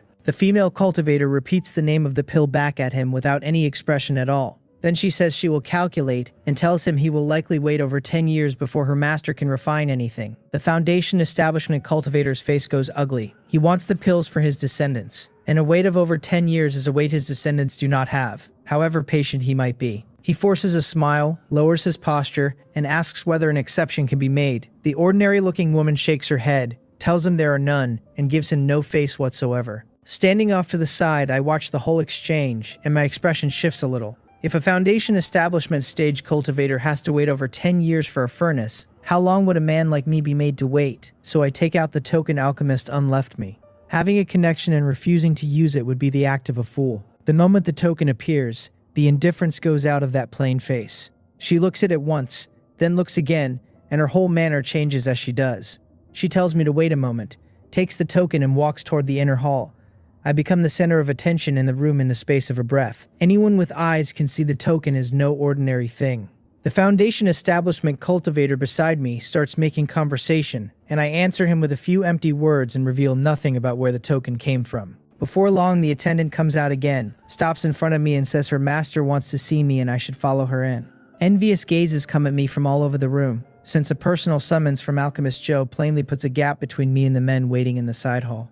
I walk in behind her without hesitating. I meet Alchemist Joe Gan in the inner hall. He is an old man with crane-white hair and a white robe, and at this moment his head is bowed over the token I produced, his thumb moving across its face. What comes off him is a heavy fluctuation of mana, no lighter in the slightest than what I felt from Senior Wan Ho of Beast Taming Mountain. Without lifting his head, he asks me when An died. I answer truthfully that Brother Un has been gone for over 20 years now. He sighs and calls him a foolish child, and I quietly conclude that whatever lay between these two was never as simple as master and disciple. He puts the token away, looks up, and tells me to say what I want. I say at once that I wish to ask Alchemist Joe to refine a foundation establishment pill. He shows no surprise at all, since practically every chi refining stage cultivator who comes looking for him wants exactly that. He tells me that Un's token or no, having him open a furnace still requires the main ingredients and the auxiliary medicines to be prepared. I nod, let a little hesitation show, tap my storage pouch, and stalk after stalk of spirit medicine appears in front of me. Then I tell him I am still missing the twin flowers. Refining a foundation establishment pill takes 3 major main ingredients and 8 major auxiliary medicines. The auxiliaries are easy enough to gather. The main ingredients are the mysterious yin herb, the mysterious yang fruit, and the twin flowers, and all 3 are monopolized by the great factions. Decades ago I killed Yapong and harvested the yin herb and the yang fruit off his body. Across all the years since I have assembled every auxiliary the pill requires, and the twin flowers are the one thing no opportunity ever put in my hands. I look at him and wait. My plan was to ask first whether he has a channel to buy the twin flowers, since spirit stones I have. If that idea died, I meant to sell in the whole package of main ingredients and auxiliaries, and use the proceeds to buy a finished foundation establishment pill outright. The auction Buyer Wall Immortal City holds once every 3 years, always has one on the block, and the next of those is a little over a year away. He turns the words twin flowers over for a moment, then makes an offer of his own. He will provide the twin flowers and take the mains and the auxiliaries off my hands, and he guarantees that one foundation establishment pill comes back to me. I thank him at once. Ordinarily, when an alchemist opens a furnace for those pills, good luck yields 3, average luck 2, poor luck 1, and bad luck ruins the batch entirely. I am providing most of what goes into the furnace, but a guaranteed pill is a harvest no weather can touch. Even if Alchemist Jogan fails outright, the failure is not mine, and one pill still comes to me. The other men petitioning him have no such guarantee at all. He tells me to come back in 2 months, then stands and walks off toward the inner hall. Leaving the alchemy hall, I spend the interval strolling the city, since my spirit stones are still not spent. Buyer Wall Immortal City is far more prosperous than Chengdu Market, and the skill legacies on offer here cover everything under heaven. Most of what I buy are alchemy legacies, that being my main skill. And after those come beast taming legacies. This simulation is coming to its end, and in the next one I mean to take that Earth-grade Bloodline Dark Demon Eagle for myself. Learning to control such a creature is a preparation worth making years early. 2 months go by in a blink, and I present myself in front of Alchemist Joe Gan's hall on the agreed day. This time I do not see the man himself. The ordinary-looking female cultivator comes to me carrying a jade box, hands it over and tells me it is my medicinal pill. I take it and open it slowly. Inside rests a medicinal pill with a crystal-clear luster, and across its surface run 2 pill patterns. An authentic foundation establishment pill. I am an alchemist myself, so I need nobody to tell me what 2 patterns mean. The quality of medicinal pills divides into waste, common, authentic, and fine quality. 1 pattern makes a pill common, 2 make it authentic, and 3 make it fine quality. Pills of that last grade are rare and hard to come by, and authentic quality is the ceiling most cultivators ever pursue. A common foundation establishment pill lifts the chance of a successful breakthrough by 1 part in 5. An authentic one lifts it by 1 part in 4, and a fine quality one by 3 parts in 10. I close the jade box slowly, and the mind that was surging a moment ago goes quiet. Everything is prepared now. There is no time left to spend on delay. With the foundation establishment pill in hand, every hour I let pass is an hour in which some variable can walk in. Beyond that, I have reached perfection in every direction a man can be measured, so naturally I intend to make the attempt at once. I put the jade box away and head for the Immortal Cave district. Buyer Wall Immortal City divides into Outer City, Inner City, and Core. The immortal caves of the inner city sit on a second-grade spiritual vein, which satisfies the external conditions a chi-refining cultivator needs for the crossing. Walking the streets of the inner city, my gaze stays level while I go on adjusting my state. What needs adjusting is not the condition of the body, but the condition of the mind. 2 simulations and more than 100 years of living have brought me at last to the doorway of the foundation establishment stage. In status, in identity, and in raw strength, the two realms are barely comparable, and lifespan alone shows it. A chi refining stage cultivator lives at most 120 years, which some long-lived mortals come within reach of, while a foundation establishment cultivator is granted 200. Set beside ordinary mortals, they can no longer honestly be called the same species. That is before counting the destruction such a man deals with a wave of his hand, or the fact that he crosses the sky on his own. Soon I arrive at the Immortal Cave district of the inner city. I look at the female attendant and tell her directly that I intend to rent a medium-grade Immortal Cave for 1 month, and that the purpose is a breakthrough to the foundation establishment stage. When a cultivator rents a cave, it is either for ordinary cultivate or for a breakthrough, and the two purposes are not priced the same. The second costs a great deal more than the first. Ordinary cultivate is a slow business of drawing spiritual chi in and letting it out, and it disturbs nothing around it. A breakthrough of a major realm is another matter entirely, since it tears open a vortex of heaven and earth spiritual chi, and drags the local environment along with it. A cave rented for cultivate is one cave and nothing more. A cave rented for a breakthrough has to guarantee the stability of the spiritual chi around it, which can mean holding several neighboring caves empty or more. An immortal cave is built on a spiritual vein and carries spiritual pressure of its own, which lets a cultivator absorb spiritual chi far more efficiently. During a breakthrough, that same pressure lifts the odds of success. This is precisely why cultivators do not simply sit down and drain spirit stones instead. The attendant tells me without a flicker of surprise that such a cave costs 1,000 spirit stones for the month. Out in the world, in the trading markets, a man might go several years without seeing one cultivator at chi refining perfection make the attempt. In Bayerwall, Immortal City, somebody comes to try it every few days. Most of them choose a low-grade immortal cave, since a low-grade spiritual vein already meets the external conditions well enough. Caution costs me nothing here, and even for an improvement too small to measure, I do not mind paying more. I hand over the 1,000 spirit stones I set aside in advance and am led to my cave. It runs several hundred square yards, and the spiritual chi inside it is rich enough that a mortal living there for long would find his life stretched. I sit cross-legged at the exact center and begin the last adjustments. Watching all this from outside the simulation, I cannot help feeling nervous. Even if the breakthrough fails, even if failing kills that body outright, nothing at all reaches me here, and the worst outcome is another attempt in the next run. Success would still be the far better result. With preparations like those, with that blood energy in the physical body and that quality of mana, failure would be nothing short of unreasonable. I gather my thoughts and go on watching the illusory text change. I finish adjusting my state and waste no more time, circulating the foundation establishment method of the Sanhei art, and the thick pure Sanhei mana inside me begins to turn faster and faster. Drawn by the method, heaven and earth spiritual chi answers. A vortex forms faintly above the immortal cave, and spiritual chi vast as an ocean comes pouring down. As it floods into me, I meet the first of the 3 gates, the blood energy gate. That gate is also called the physical body gate, and what it demands is that a man's flesh hold up under the weight of all that heaven and earth spiritual chi. Anyone who cannot hold fails the gate, and failing the gate is failing the breakthrough. This is why a cultivator attempting the crossing in his late years is said to have almost no hope. His blood energy is thinned, and his body simply cannot bear the elevation the realm transformation forces on it. The spiritual chi pours into me without slowing. I carried the Sanhei body refining art into its 3rd layer long ago. On flesh and physique alone, I already stand level with a late-stage chi refining cultivator, so bearing this weight costs me no real effort. I pass the blood energy gate. The second gate is the mana gate. Chi refining mana is gaseous, while foundation establishment mana is liquid, and the mana gate is nothing other than that transformation. It is a brutal gate because mana even slightly impure will not condense cleanly, and mana that will not condense cleanly is a failed gate and a failed man. The Sanhei mana I have cultivated is thick and pure past any ordinary standard, so there should be little trouble here. I begin working my own mana toward a liquid state, and at the same time I take out the foundation establishment pill and swallow it whole. The greatest use of that pill is to purify mana and push it toward liquefaction. Protecting the heart meridian and keeping a man alive through a failed crossing is only its auxiliary effect, and no cultivator who buys one ever hopes to find out whether that part works. Strand after strand of Sanhei mana compresses and gathers at my dantian, and faintly the first drop of liquid mana takes shape.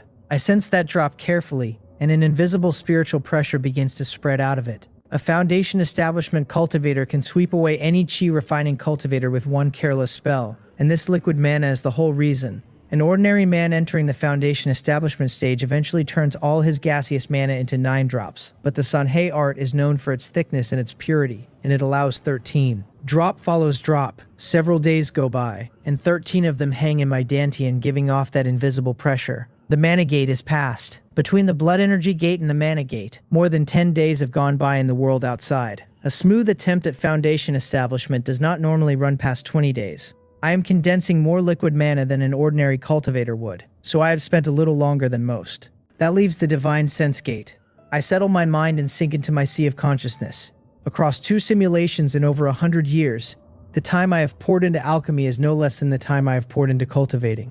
Alchemy means controlling earthly fire and fusing medicinal properties, which make savage demands on an alchemist's grip over his own divine sense. So I have confidence in this gate as well. Just as I begin the divine sense gate, out in the room the Sanhei ring on the index finger of my right hand begins to change. That ring was sky blue, with only a negligible thread of crimson glow moving somewhere inside it. Now those wisps of crimson surge all at once, blood-like and vast as a sea, and in an instant the sky blue ring turns wholly blood red. Inside it there seems to be a boundless sea of blood. Wisps of blood-red aura rise out of the ring and condense into an illusory blood-colored figure standing a short way off. It looks at the man breaking through with his eyes shut, the way a starving thing looks at a laid table. Then it lets out a long sigh from far away, saying only that the wait is finally over. My whole attention was inside the transformation of my divine sense, and even so I catch the change in the room and open my eyes at once. A chi refining stage cultivator at perfection making the crossing does not lose all sense of the world around him. What I see when my eyes open is a blood-colored figure standing a short way off, looking me over from head to foot. This is a 2nd-tier immortal cave, under the 3rd-tier grand formation of Bayer Wall Immortal City, and even an immortal master would struggle to slip in here soundlessly. The figure speaks in an aged voice and asks whether his good disciple has forgotten him so quickly. My pupils shrink violently. I look at once to the Sanhei ring on my right index finger. The sky blue has gone out of it entirely, leaving a band of blood red that seems to hold an ocean inside. At the same time, I find that the ring has all but fused itself into my flesh and will not come off.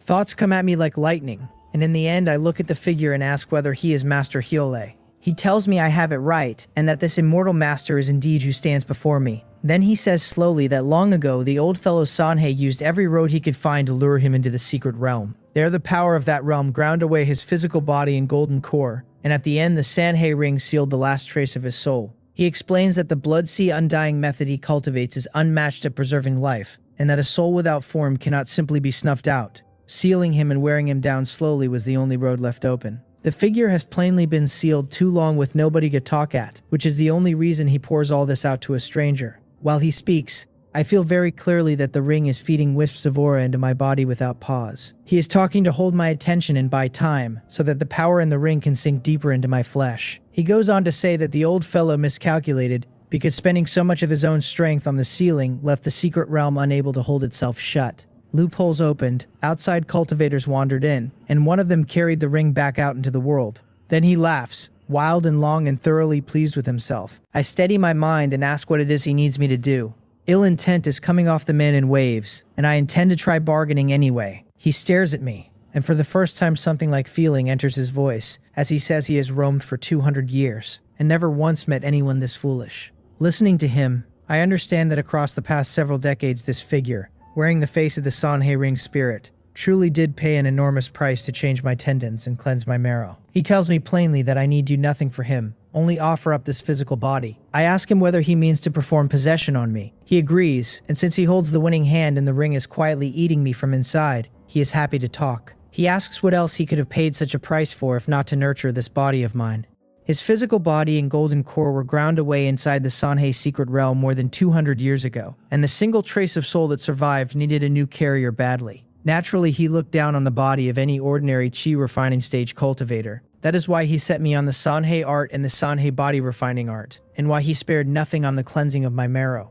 Having said it all, he looks at me with open interest, genuinely curious how the meal will behave. He is waiting to see whether I go rigid and fight him, or drop to my knees and beg. What he gets instead leaves him stunned. I stay quiet for a moment, then ask him whether he can wait until I have broken through to Foundation Establishment first. As long as the crossing is finished, even if I die the next breath, the Foundation Establishment realm goes back to my main body, and the run is not a total loss. he does not react in time to the question. Nothing in his plan accounted for a man still chasing foundation establishment at this point. Even if I reached it, what could I possibly do with it, and how would I survive to use it? He tells me, his tone cooling by the word, that I had better stop struggling, and at the same time the ring drives its erosion harder into my flesh. The first stage of the work must be finished, and he no longer bothers hiding the rest of it. I tell him I have one more question. He falls silent, unable to work out what is going on in my head, since I am a dead man, and a dead man's questions buy him nothing.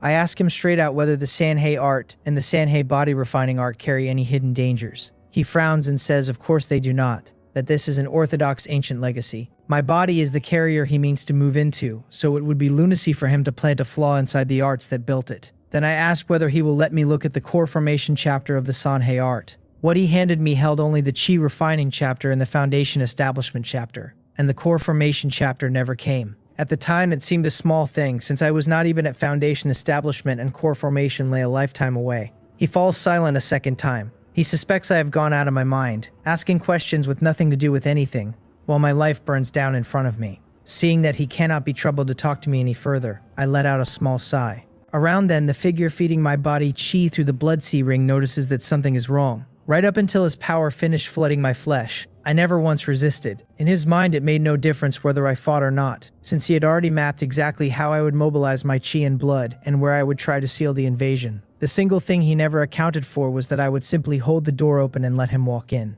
Having taken the flesh, the power of the ring pushes on into the chi in my dantian, and there too it meets nothing worth the name of resistance. He studies me closely, catches the edge of something, and asks in a voice gone absurd whether I am transforming my divine sense. Transforming the divine sense is the third of the three gates, and a man attempting the crossing would of course be doing exactly that. My body and my chi are all but wholly taken though, so what use is a transformed divine sense now?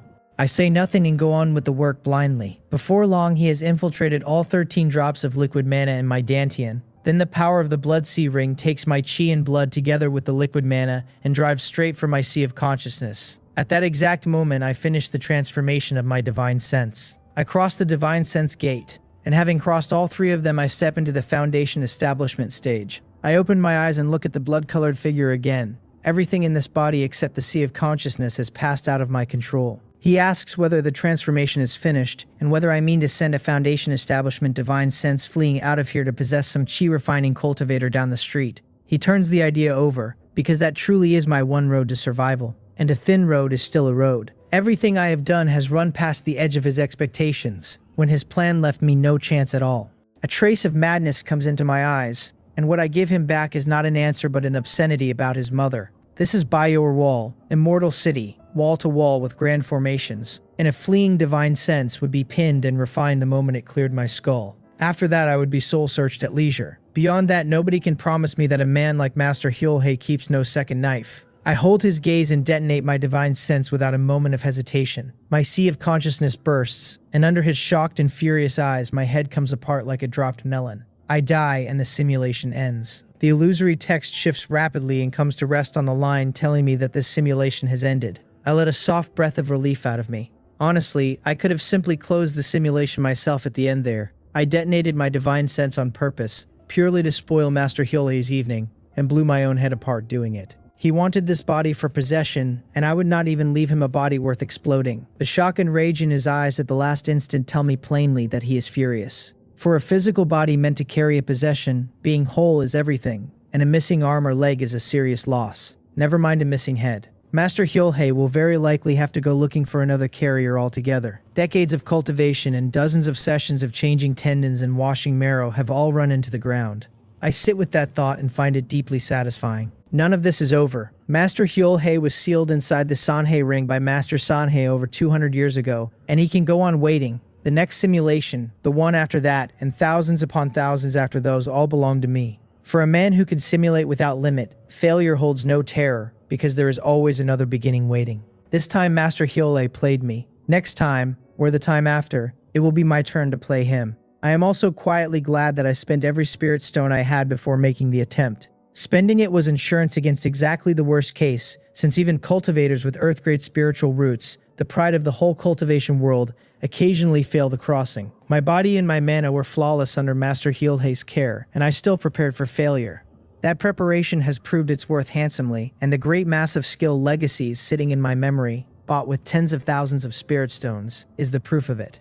While my thoughts are still moving, the illusory text that had stopped begins to change again. It offers me two things and tells me to choose. One to inherit. The first is the cultivation base, the realm, the skills, the cultivation technique, and the memories from the peak of that simulation. The second is one single treasure that belonged to me inside it. There is no doubt in my mind at all, and I take the first. That run ended with me detonating my own divine sense, but before it ended I had completed the transformation and passed the divine sense trial, put together with the blood chi trial and the mana trial before it. 3 trials passed means the realm of the foundation establishment stage, the Sanhei art and the Sanhei body refining art should be safe enough. In the last moments of that life I asked Master Hyolhei whether the two carried hidden dangers, and his answer was no. I find the answer credible. In his eyes at the time I was already a corpse that had not finished falling, and there is no profit in lying to a corpse. Logic points the same way, since his whole purpose in raising me was to wear me afterward, and no man plants a flaw in the body he intends to live in.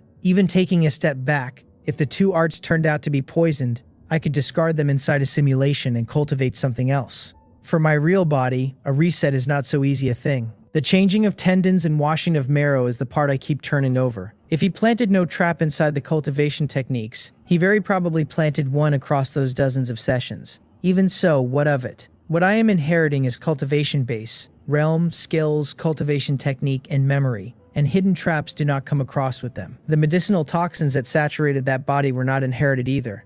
I make my choice and take the first option, and the change that goes through me is immediate and enormous. My physical body and blood chi surge, my mana climbs like something gone mad, and deep in my dantian 13 drops of liquid mana condense, one after another. In the depths of my sea of consciousness, my divine sense is transforming at the same time. Nearly 100 years of memory from the second simulation flickers past behind my eyes, the way pictures used to run across a screen on Blue Star. I sit cross-legged, feeling all of it settle, and restrain my aura while I do. When a foundation establishment stage cultivator chooses to bury his aura, nobody outside can find it unless another man of the same realm stands close and looks hard. The reason chi-refining cultivators feel that unbearable spiritual pressure in front of a foundation establishment man is simply that he has not bothered to bury it. I turn my sight inward to my dantian and look at the 13 drops hanging there. They are spread through the whole space, and each one alone can lose power beyond anything the peak of the chi refining stage could manage. This is what a foundation establishment stage cultivator is.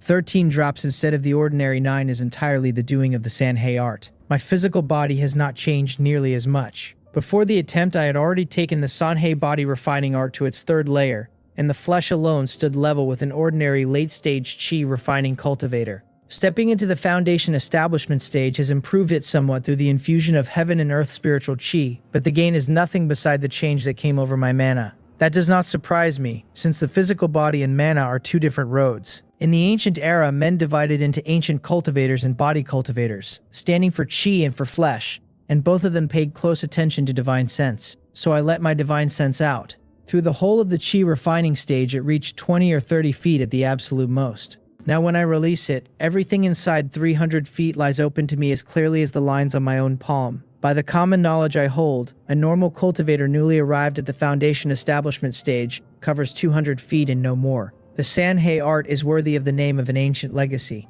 I have only just entered, which makes me the first level of foundation establishment, and yet my real combat power is probably no weaker than the 2nd level or the 3rd. Those 3 levels all sit inside the early stage of foundation establishment, and are small divisions of one realm, so whatever gap runs between them is not a wide one. Then the illusory text below my line of sight begins to move again. It tells me it is calculating my simulation experience. In that life I was nothing but a carrier raised for the possession of a core formation true person, and everything I fought for was destined to become fuel for that man's return. Yet at the last moment of that life I dared to blow myself apart to wreck his schemes. It tells me I have awakened a purple talent. A purple talent. My eyes light up at the words. Talents come in 5 colors: white, then green, then purple, then golden, then colorful. My first simulation closed with a white talent, the alchemical poison nemesis, and white though it was, its usefulness to me can hardly be overstated. A low-grade spirit root aptitude drinks heaven and earth spiritual chi at a crawl. Inside the simulation I swallowed medicinal pills without pause, and ignored what the alchemical poison was doing to me, and my cultivation speed came close to a medium-grade spirit root. No other cultivator dares that, however many spirit stones he is sitting on, since poison gathered past a certain point invades the organs and buys a man a death, far worse than dying. If a white talent can do that much, what does a purple one do? The text tells me I have awakened the purple talent unyielding will, and that unyielding will means my will shall be incomparably firm. I blink at it. That cannot be the whole of it, and after turning it over a while I find where the use lies. Will, through the chi refining stage, barely shows itself at all. Chi refining cultivators are in essence not so different from mortals, and when they fight each other they fight with mana and magical artifacts. Once a man reaches the foundation establishment stage, and the golden core stage after it, will begins to matter more and more. The simplest illustration is possession. The firmer a cultivator's own will, the harder he is to move into. Had I carried unyielding will in the second simulation, there would have been no need to abandon resistance and pour everything into transforming my divine sense just to scrape into the foundation establishment stage. I made that choice because I was certain I could not hold Master Hyolhei out, so facing a death I could not avoid, I took the road that paid me most. Even dying, I had to die a foundation establishment cultivator, so that reality in the next simulation began from higher ground. With unyielding will there is a second road, which is to hold him out by force. Master Hyolhei is a golden core stage immortal master, but what remains of him is a sliver of soul and nothing more, a long way down from his prime. If I could refuse his possession outright, I would have every hope of turning the table over and refining that sliver myself. On that day, a man who once dominated an era would belong to me entirely. Refusing possession is only one face of a firm will, and there is also the matter of resisting soul and divine sense attacks. Foundation establishment cultivators carry vastly expanded divine sense, and their methods stop being purely material. Ethereal soul strikes appear at that level, and by the golden core stage they are commonplace. This is a late-stage talent, and the higher my realm climbs, the more plainly its worth will show. They say that Golden Core Immortal Masters crossing into the Descent Soul stage must pass the legendary Heart Demon Tribulation, and I wonder whether this talent bites on a thing like that. At my level, I hold only the shallowest understanding of it, since that is a secret belonging to Golden Core Immortal Masters and nobody below. What I do know is that with this talent in hand, the next simulation gives me the confidence to deal with Master Hyolhei. I had been chewing on that problem for some time, since even a sliver of a Golden Core Immortal Master may keep some method for dragging an enemy down with him. Having inherited the Foundation Establishment stage realm, I do not leave the Immortal Cave. I stay in seclusion instead and consolidate what I have taken. At the end of the second simulation, I detonated myself almost the instant I crossed, so the realm was never settled into at all. Entering on a Sanhei art has left my mana and divine sense entirely stable. Half a day of running the Sanhei art is enough to make me give up on cultivating in reality. The spiritual chi of a first-tier medium-grade immortal cave is simply not enough for a body at this realm, and there is no progress whatsoever. In reality, I remain unwilling to consume medicinal pills, since anything I let accumulate in this body follows me into every simulation after. I sit cross-legged, take out the pill furnace, and try alchemy instead. By the end of the second simulation, my alchemy had reached the peak of the high grade. On top of that, I spent a fortune collecting alchemy legacies I did not understand, and recorded them whole. Now that I stand in the Foundation Establishment stage, my divine sense has been transformed, and the essence of my soul has taken a leap with it. Reading those same insights again, understanding arrives where before there was only text. Whatever the skill, a man's own realm is the foundation under it. Driving alchemy to the second tier on a Foundation Establishment realm is the ordinary way of it. The higher a man stands, the easier it is to see the whole shape of a thing from above. A Golden Core Immortal Master willing to spend real time on a craft will outrun any genius and reach the second tier in short order. My own alchemy should be close to the second tier now, since Foundation Establishment Divine Sense has already lifted it a notch, and the rest is a matter of walking the steps in order. I gather my thoughts and look again at the illusory characters below my line of sight. They give my name back to me, and my race as the human race, and my strength as the first level of Foundation Establishment. Under that, they set my skill as high-grade alchemist, and my age is 16. Where a single talent used to sit, there are now two, the alchemical poison nemesis and unyielding will, and at the end stands the count of my simulations with a flat 0 beside it. My gaze settles on that last line, and an illusory countdown unfolds out of it. 9 months and 28 days. In the spiritual chi of a first-tier medium-grade immortal cave, each simulation costs nearly 10 months of cooling. A first-tier high-grade environment brings the wait down to a little over 8 months, which I verified for myself after the first simulation. Once my worldly affairs are settled, I mean to rent an immortal cave on a second-tier spiritual vein in Bayerwool Immortal City and live there permanently, where the cooling will shorten further still. I stay in the cave several days more, until my Foundation Establishment stage strength sits on me like an old coat, and then I get up and walk out. Dachin comes hurrying after me and asks where we are going. I stop, look at him, and tell him calmly that we are going home. Walking the streets of Musan Market, I let nothing of my foundation establishment cultivation show. This is not buyer wool immortal city. In markets like Musan and Chengdu, a foundation establishment stage cultivator is a rare animal, and every appearance of one sets the whole place talking. In the second simulation, I entered the market's alchemist alliance as a mid-grade alchemist for a reason. Measured against Musan Market entire, a mid-grade alchemist amounts to very little and can stir the water locally at most. A foundation establishment stage cultivator is another matter, and I have no wish to set a butterfly beating with my own hand and drag unexpected variables into the years ahead. My plans have me moving to Wall Immortal City to live, borrowing that spiritual chi to shorten the cooling, and that does not mean abandoning Musan Market. Quite the opposite. Whether it is the next simulation, the one after, or the 100th, I will need to come back here. There is the Dark Demon Eagle-Eyed to buy, the Sanhei Secret Realm to enter, and Yopong and Master Hyole to deal with. 60 years and more from now, Market Master Guiyang Xin will quietly short his own market to harvest the cultivators inside it. This place is tied to a great many opportunities and a great many spirit stones. Soon I bring Deshawn to the market exit. I joined the Alchemist Alliance over half a year ago, and the Alliance is not a sect, so what it asks of an alchemist is very light. I have taken a number of alchemy tasks in the past 8 or 9 months, so leaving needs no complicated procedure, only word to a deacon. I sent that word as I left my immortal cave, so the Alliance can clear it at their convenience. Standing at the exit, I look off toward where the Sanhei Secret Realm lies. In the second simulation, I went to that spot well in advance and found no way at all to open the entrance early. The realm surfaced when it did for one reason. Over 200 years ago, the immortal master who led the Sanhei sect burned too much of his own power grinding down the physical body and golden core of Master Hyole. That left the secret realm never quite sealed from the outside world, and so it surfaced 2 centuries later. Short of a core formation true person of the same weight taking a hand, nothing brings it up sooner. A core formation true person. Longing moves in me at the words. Every one of them is a genuine pride of heaven, the sort of existence that dominates an entire era. A foundation establishment stage cultivator is granted 200 years of life, while a core formation true person is granted 500. Master Hyole sealed in a ring for 2 centuries and still breathing is proof enough of the difference. I wonder whether I will ever have the chance to stand there. The further I walk this road, the more clearly I feel how steep it is. I carry only a low-grade spirit root aptitude, which makes even the late stage of chi refining an unusual achievement. Then I remember that I can simulate, and the whole weight of it goes off my shoulders. For other cultivators, the road to core formation is a climb into the sky. For me, if once is not enough, I go again, and if 10 times is not enough, I go 100. With simulation opportunities without visible end, I can grind my way to the golden core stage even if grinding is all I ever do.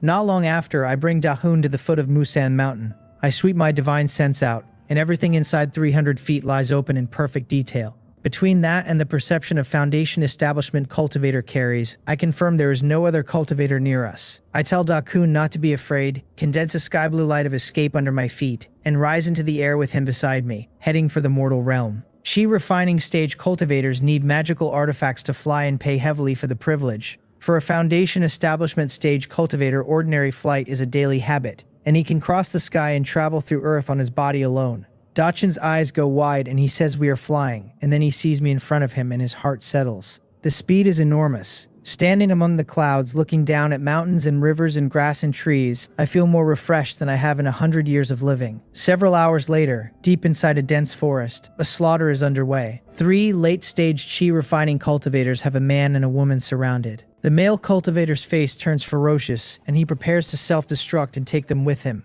One of the bandits works a golden needle magical artifact instead, driving it clean through his brow and through the brow of the woman beside him. The 2 of them drop where they stand. The bandit holding the needle is a youth in purple robes, and he says with some annoyance that he had meant to wear them both down slowly.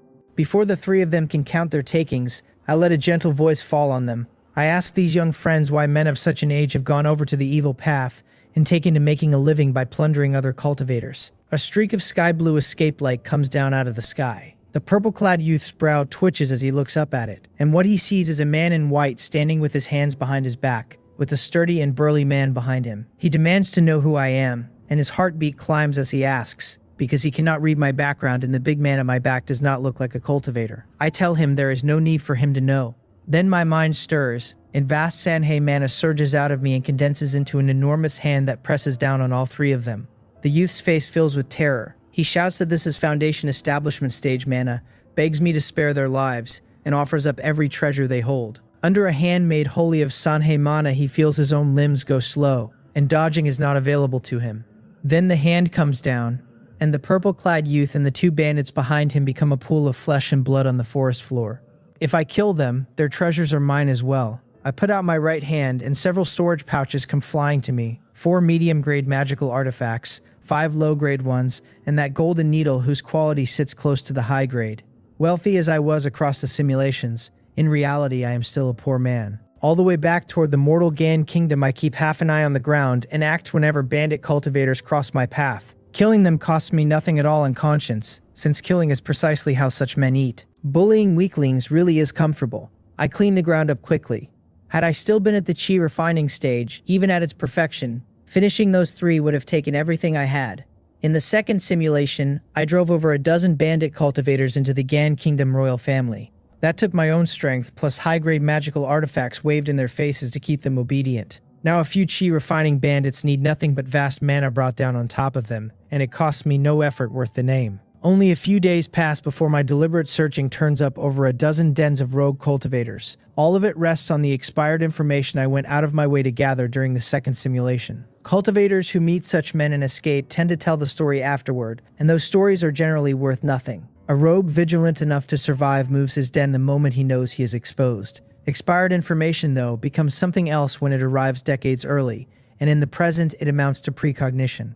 I do not kill every man in those dozen-odd dens, nor all the dozens of chi refining stage rogues inside them. I spare the 9 strongest, all of them at the late stage of chi refining. At this moment, in a valley, I stand with my hands behind my back while the 9 of them stand respectfully below me. Facing a foundation establishment stage cultivator, not one of them entertains even the thought of resistance. Across a gap of realms that wide, a foundation establishment man holds absolute crushing power over the chi refining stage. I sweep my gaze over the 9 of them where they tremble. Into the heart meridian of each I have planted a wisp of Sanhei Dharma power, and within a certain range, one thought of mine is enough to detonate it. Their lives sit in my hand entirely. I speak slowly and tell them what comes next. My reason for keeping these 9 alive is to move against the Gan Kingdom royal family. In the simulation decades from now, I drove over a dozen middle and late-stage chi refining rogues into that imperial palace and purged it.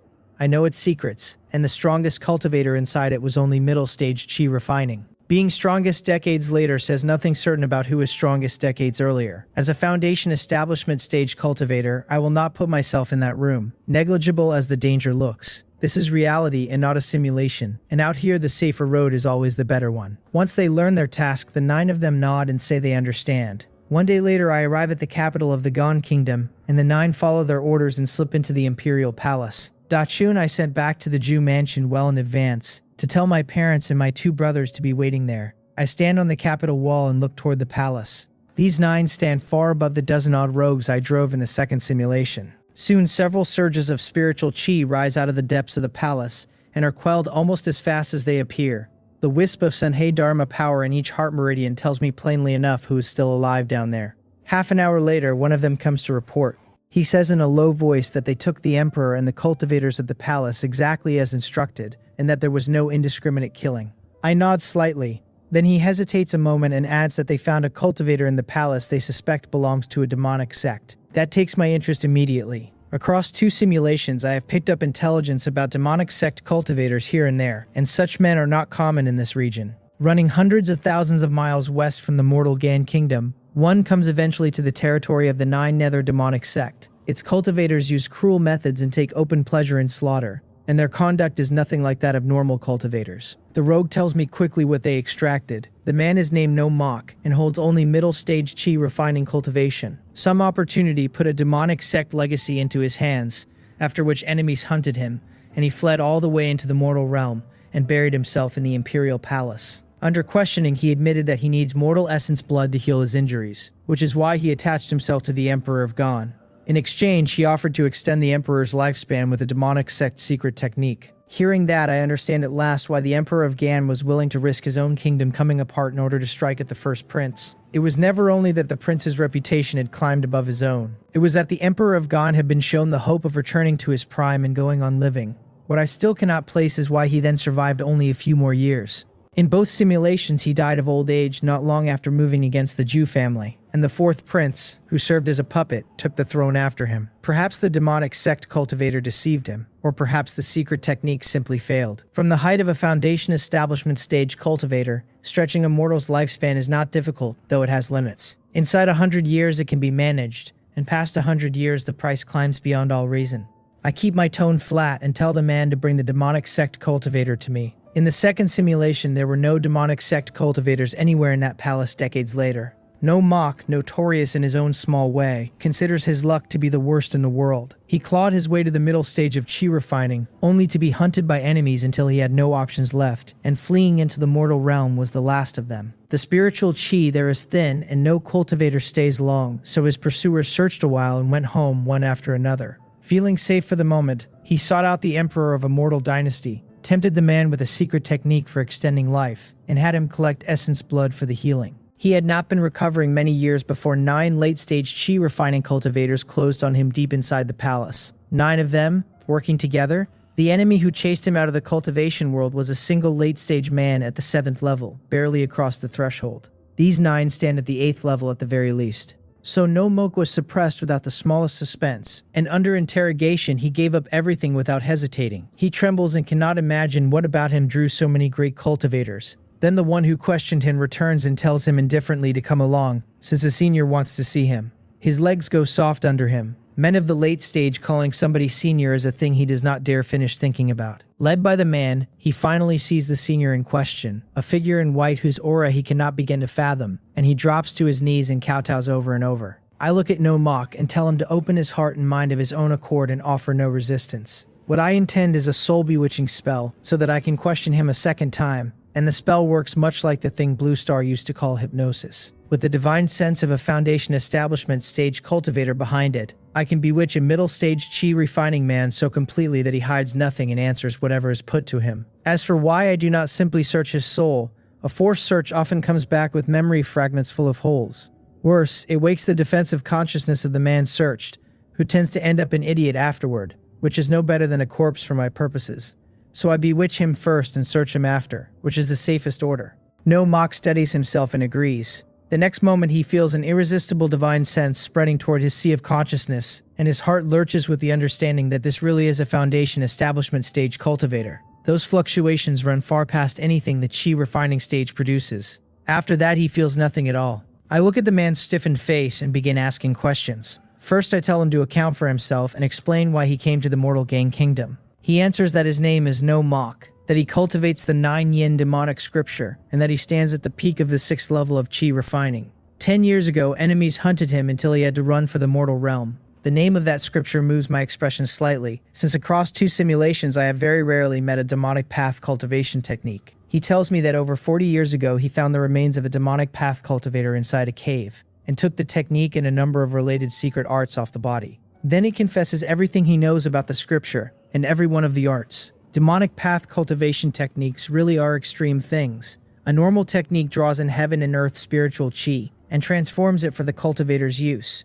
A demonic path technique draws in living beings and transforms them the same way. Some demonic path secret arts have distinctly peculiar uses all the same. I ask him next whether he knows any Foundation establishment stage cultivators, which is a question about his backing rather than his acquaintances. He answers without hesitation that he is only a loose cultivator, and how would a man like him know some lofty Foundation establishment senior? That falls inside my expectations, since a man with a Foundation establishment power behind him would never be healing his wounds in a mortal palace. I ask what else he had the Emperor of Gon do, beyond bewitching him into collecting mortal essence and blood. He answers that the Emperor's heir never truly trusted him, and so he had the Emperor take certain steps. Then he adds that even without him, the Emperor of Gon moving against his own heir was only a matter of time, and that all he did was hand the man a reason. My expression turns solemn at that. Setting the 2 simulations side by side, I finally have the truth behind the extermination of the Jew family. On the surface, it was the bewitchment of No Mock, this demonic path cultivator. In its essence, it was the Emperor of Gan's own greed and his own grip on power. No Mock never coerced the man from beginning to end,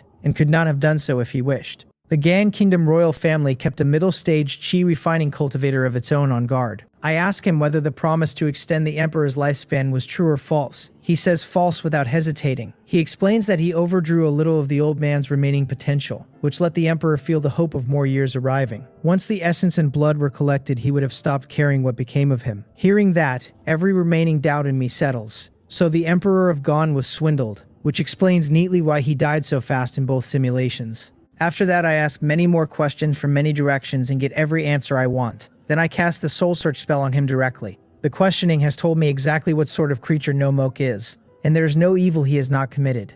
Searching a soul like that cost me nothing in conscience. More than half an hour later, I compare the memory fragments I have taken against everything he said aloud, confirm there are no omissions, and raise my hand and burn the corpse to ashes. It is time to go back to the Jew mansion. I had Dachun tell my parents and brothers to wait there so that the business of the Gan Kingdom royal family could be settled first. At the Jew mansion, Zhu Xizhang sits in the main seat and frowns at Dachun, asking him where exactly Aqiang went and when he means to come back. Dachun scratches his head and answers honestly that he does not know either. Zhu Xizhang's brows draw tight, and were he not certain that Dachun cannot lie, he would have slammed the table and stood by now. Madame Zhu asks from the side why her husband is in such a rush. Zhoumun and Zhumu nod along and tell their father to wait a while, since third brother has been gone so long that important matters must be holding him. Zhu Xizhang nods and lets it go. Over half a year without a sight of his youngest son has left him missing the boy badly. Every connection he owns has failed to turn up where Zhu Cheng went. Just then a servant comes running to say the third young master is back. Madame Zhou's face lights with excitement, and a man in white walks through the door. Zhumun and Zhumu come straight over to greet me, and once the pleasantries have run their course, I begin displaying my strength as a cultivator. This is a necessary step. Without first establishing that I am a cultivator, there is no way at all to explain what follows. My father's pupils shrink violently, and he asks whether Aqiang has truly become a cultivator. As a high official of the Gan Kingdom, he knows cultivators exist, and he knows cultivators guard the royal family, since that is the foundation on which the legacy of the Gan Kingdom rests. Now his own son has become one of them. My second brother, Zhu Mu, cannot hold himself back and asks whether I can fly, since cultivators are said to cross the sky and burrow through the earth. The question stops me for a moment. In the second simulation, when I revealed my strength to the Zhu family, Zhu Mu asked me exactly this, and my answer then was no. I held only the middle stage of qi refining in that life and could manage neither true flight nor burrowing. This time I tell him with a smile that I can fly, because a foundation establishment stage cultivator does both on his own body and needs nothing else. Zhoumu is delighted and about to ask more when my father cuts him off. He asks in a solemn tone what Aqiang came home to do this time. A cultivator born into the Zhu family is an enormous joy for the house, and my father has begun to weigh me with an importance he never gave me before. So I tell him it is like this. The Emperor of Gon is going to move against the first prince, and in the struggle over the throne, our Zhu family will be exterminated. My tone stays perfectly calm, and every face in the room changes color. My father lowers his voice and warns Aqiang that some things cannot be said carelessly, reminding me that His Majesty has cultivators of his own. What he means is that becoming a cultivator does not license me to be reckless. I nod and tell him I know, and that it will happen regardless. Then I look around the bewildered room and put a question to them. The first prince's prestige is climbed too high, and if he pacifies the northern barbarians and comes home in triumph, is the Emperor of Gan supposed to step down of his own accord? My father says nothing at all. My mother and my two brothers sink into thought beside him. I press further and ask who dies first when the Emperor moves against the first prince. Our Zhu family holds high position and great power, belongs to the first prince's faction, and controls the military strength of the capital. I look at my father and tell him I have already confirmed the matter. Zhumu asks what we are supposed to do, since by my account the Zhu mansion stands very close to annihilation. My father's expression turns ugly, caught between the emperor he has served all his life and the son he trusts. Zhumun suggests we run and leave the Gan Kingdom altogether, and running early is a genuine method. I tell them there is no need to run. Since the Emperor of Gan is heartless toward my Zhu family, we might as well pull down the dynasty of his Yi family and take the throne ourselves. Every person in the room is stunned. My father's tongue stumbles on my name. The Zhu family has been loyal for generations, and the thought of the throne has never once entered this house. I tell them there is no need to worry whether it can be done. From the Emperor of Gan downward, including those 13 royal cultivator retainers, the whole royal family is already under my control. It is not impossible for my Zhu family to replace the Yi family as masters of this territory. My mother speaks as well, her tone full of shock, asking what I mean by all this. I clap my hands and tell them to bring him in. Several late-stage chi-refining rogues drag the Emperor of Gon through the door, unconscious, which is deliberate on my part. Seeing their sovereign hauled in like a dead dog drops the room into silence a second time. My father starts to rise with the words for His Majesty already forming, then sees me nearby and swallows them. I tell him that if there's anything he wants to ask, he can ask it directly. My mind stirs, and I lay the soul-bewitching technique over the Emperor until any question gets a true answer. My father asks in a low voice whether His Majesty truly means to move against the Zhu family. The Emperor answers in a stiff, flat voice that Zhu Sejong is too rigid, and that only by killing him can the palace be fully steadied. Not one member of the Zhu family can be left standing, he says, or hidden dangers remain. My father's face goes wretched. Standing where the Emperor stands, the reasoning is correct, since a man moving against the first prince must eradicate the Zhu family first. When it lands on his own head, the tangle in my father's heart is not hard to imagine. Zhu Mu is hot-blooded and stands up at once. He calls the man a dog emperor and asks why we do not do as third brother said and turn the heavens of the Gang Kingdom over. Zhu Mun says nothing and only watches our father. After a long silence, my father finally speaks, and what he asks is that Ah Cheong sent His Majesty back to the palace. I look at him and repeat it back. He answers slowly, his tone complicated. The Zhu family has eaten the grace of the monarch for generations, and heartless as His Majesty has been toward us, he cannot bring himself to take the kingdom. I understand him well enough. It runs along the same groove as the old loyalist creed of Blue Star, where if the ruler wants the subject dead, then the subject dies. I ask him what happens afterward. If the Emperor goes back to his palace, can the Zhu family and that man stand toward each other as before? Showing our cards would leave him treating the Zhu family with terrified reverence forever, which differs very little from taking his place. Keeping them hidden would leave him free to move against us again. My father tells me in a lonely voice that we should leave the capital, since the Zhu family holds several properties in the real kingdom. What just happened has cooled him thoroughly toward the imperial court, and retiring to be a wealthy man in the provinces has taken hold of him. High position and great power amount to little, since a man holding them is only a dog for the ruler, wiped out on the day the ruler says so.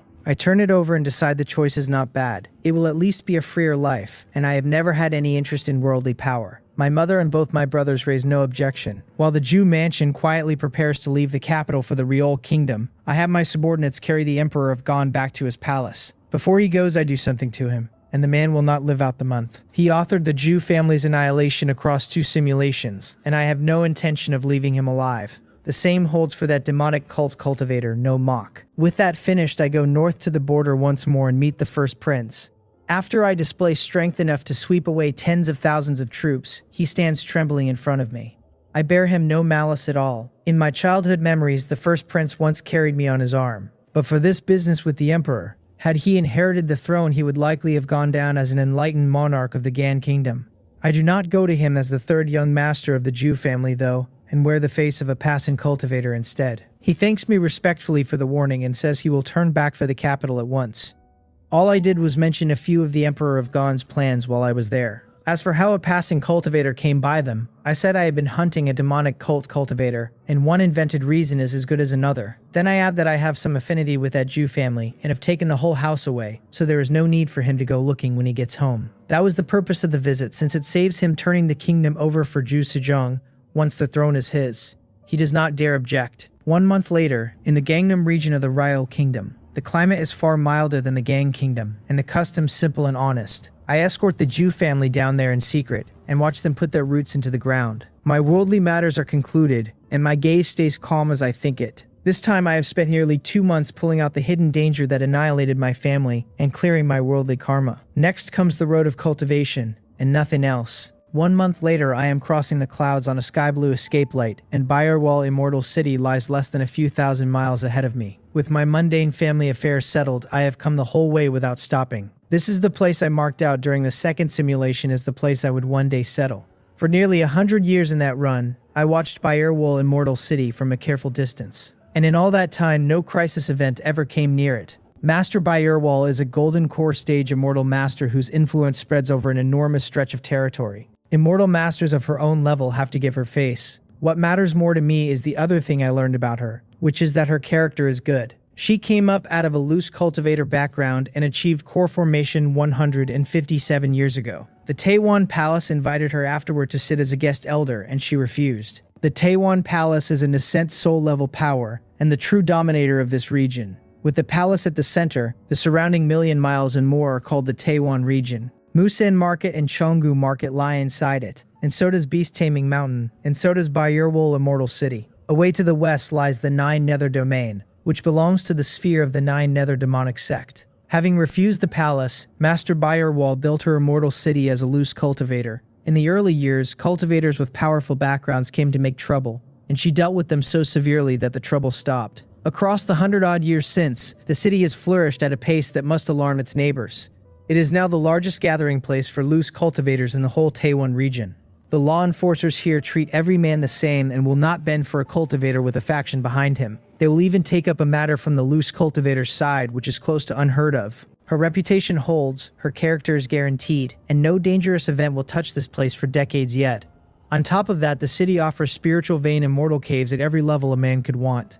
For all those reasons together, I chose Baiyerwol Immortal City as my permanent residence in reality. Soon the city itself comes up in front of me. I stood here before in the second simulation, and the sight still knocks something loose. The whole immortal city covers several hundred miles, and lies across the land like an ancient true spirit beast crouched down to sleep. Escape lights come out of the clouds in streaks and run toward the walls, and every one of them belongs to a Foundation establishment cultivator. When I came here in the second simulation, I looked up at men like that and did not dare study them too closely. Now I can meet them level. Then my expression shifts a little.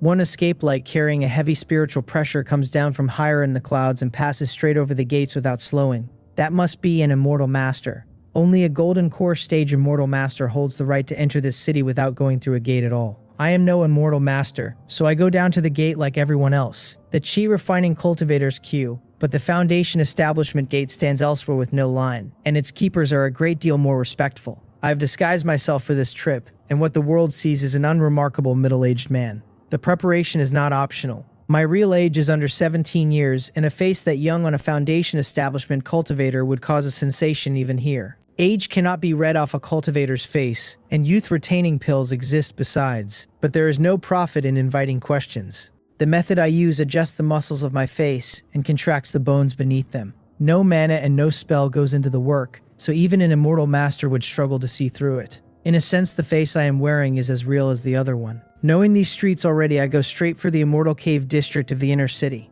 On the way, a thought crosses me about where alchemist Joe Gan might be standing at this moment. At this point in time, he should have only just stepped into the second tier.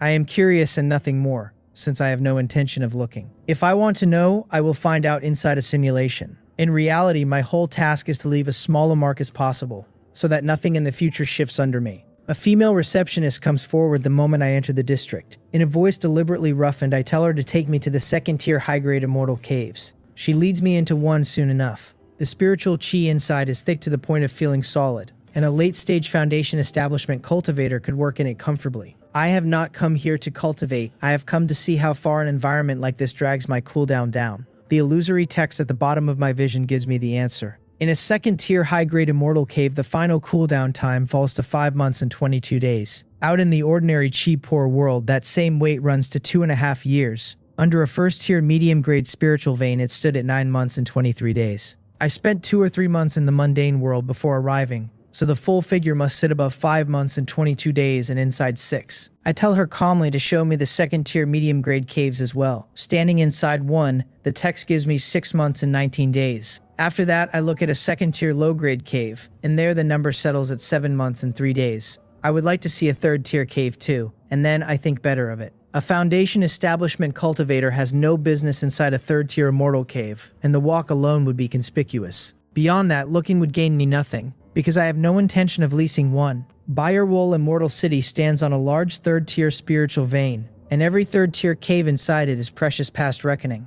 A Foundation establishment cultivator who tried to lease one would very likely pull an immortal master's eye onto himself. So I think it over, and tell the receptionist I will take a second-tier low-grade cave for 8 months, for ordinary daily cultivation. The gap between the 3 grades of second-tier cave comes to a dozen or 20 days of cooldown at most. Forcing myself into an immortal cave that does not match my own strength, to save that much would be plain foolishness. A second-tier low-grade cave sits exactly where an early-stage Foundation establishment cultivator belongs. Walking through the medium-grade and high-grade caves first is common enough that nobody blinks at it. Most Foundation establishment men arriving here for the first time tour several grades before renting.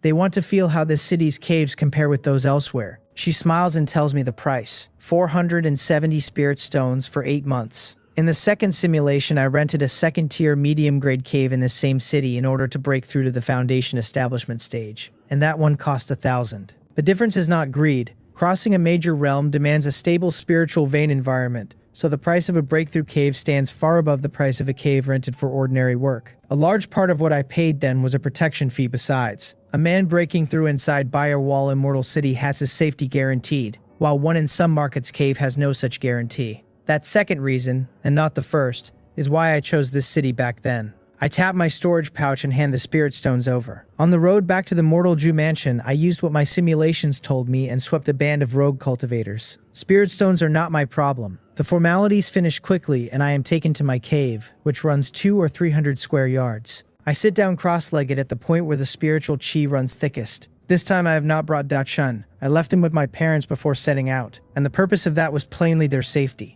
As for the 9 late-stage chi refining rogue cultivators I have been holding on a leash, I have silenced them.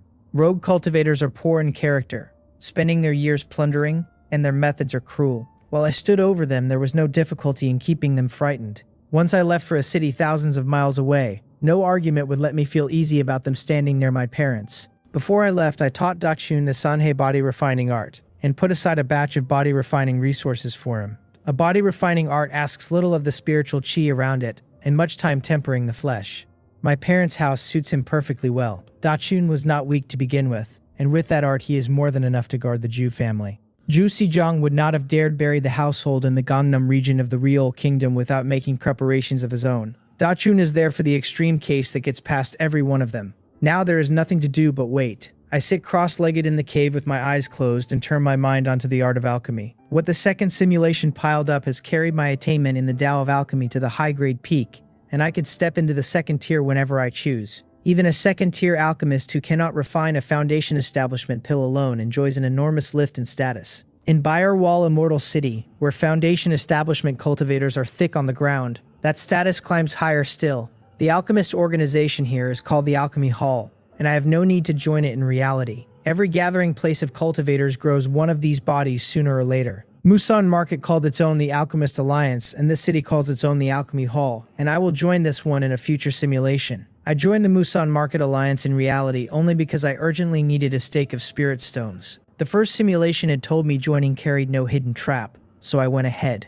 I lack nothing now, and stirring reality without cause is exactly what I refuse to do. My root aptitude is low grade, so I have no intention of cultivating in reality at all. The efficiency is simply too poor to be worth the hours. Since reaching the foundation establishment stage, I cannot feel my cultivation base move at all without medicinal pills. Taking medicinal pills in reality is a loss I will not accept, because the effects would follow me into every simulation that comes afterward. Even with the poison nemesis talent, I cannot shrug off all alchemical poison, and pills breed resistance besides. Inside a simulation, none of it survives the ending, since what I inherit is pure cultivation base and nothing else.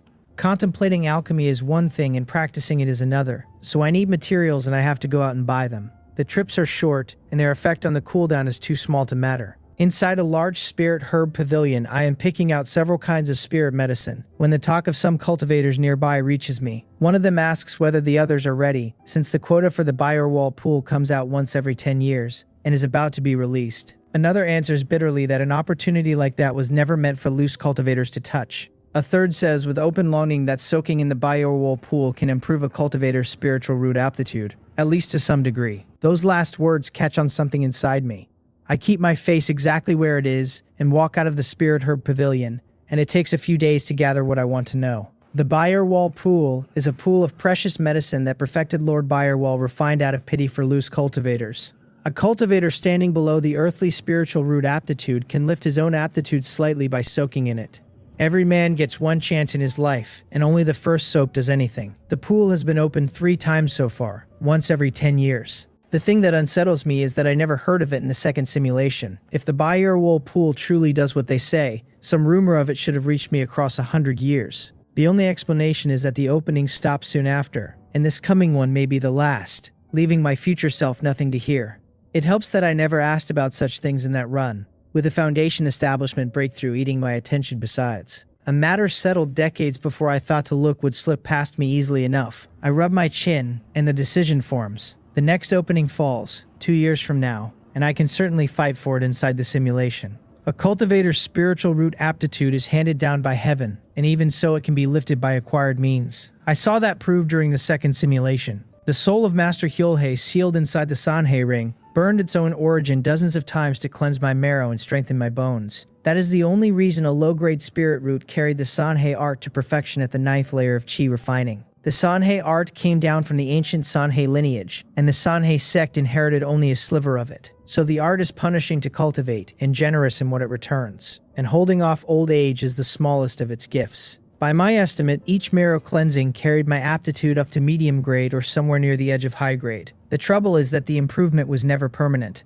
To keep me standing where he had put me, the soul of Master Hyolhei had to repeat the work dozens of times across that whole simulation. The by-your-will pool is a different animal. By everything I had gathered these past few days, the aptitude a man gains from soaking in it is small and hedged about with restrictions. What he gains, though, he keeps forever. The methods of a core formation true person really are past guessing. A temporary large increase or a permanent small one, either way, is simply not achievable at the level of Qi refining or foundation establishment. So a permanent small increase, effective only the first time, is the shape of the thing in front of me. The restriction itself is easy to understand. A great many heaven and earth treasures give their fullest effect on the first use and less every time after, until they do nothing. Medicinal pills behave the same way, since a man taken too often builds resistance. Every time a simulation ends, what comes back with me is cultivation realm and skills in the rest of the substance.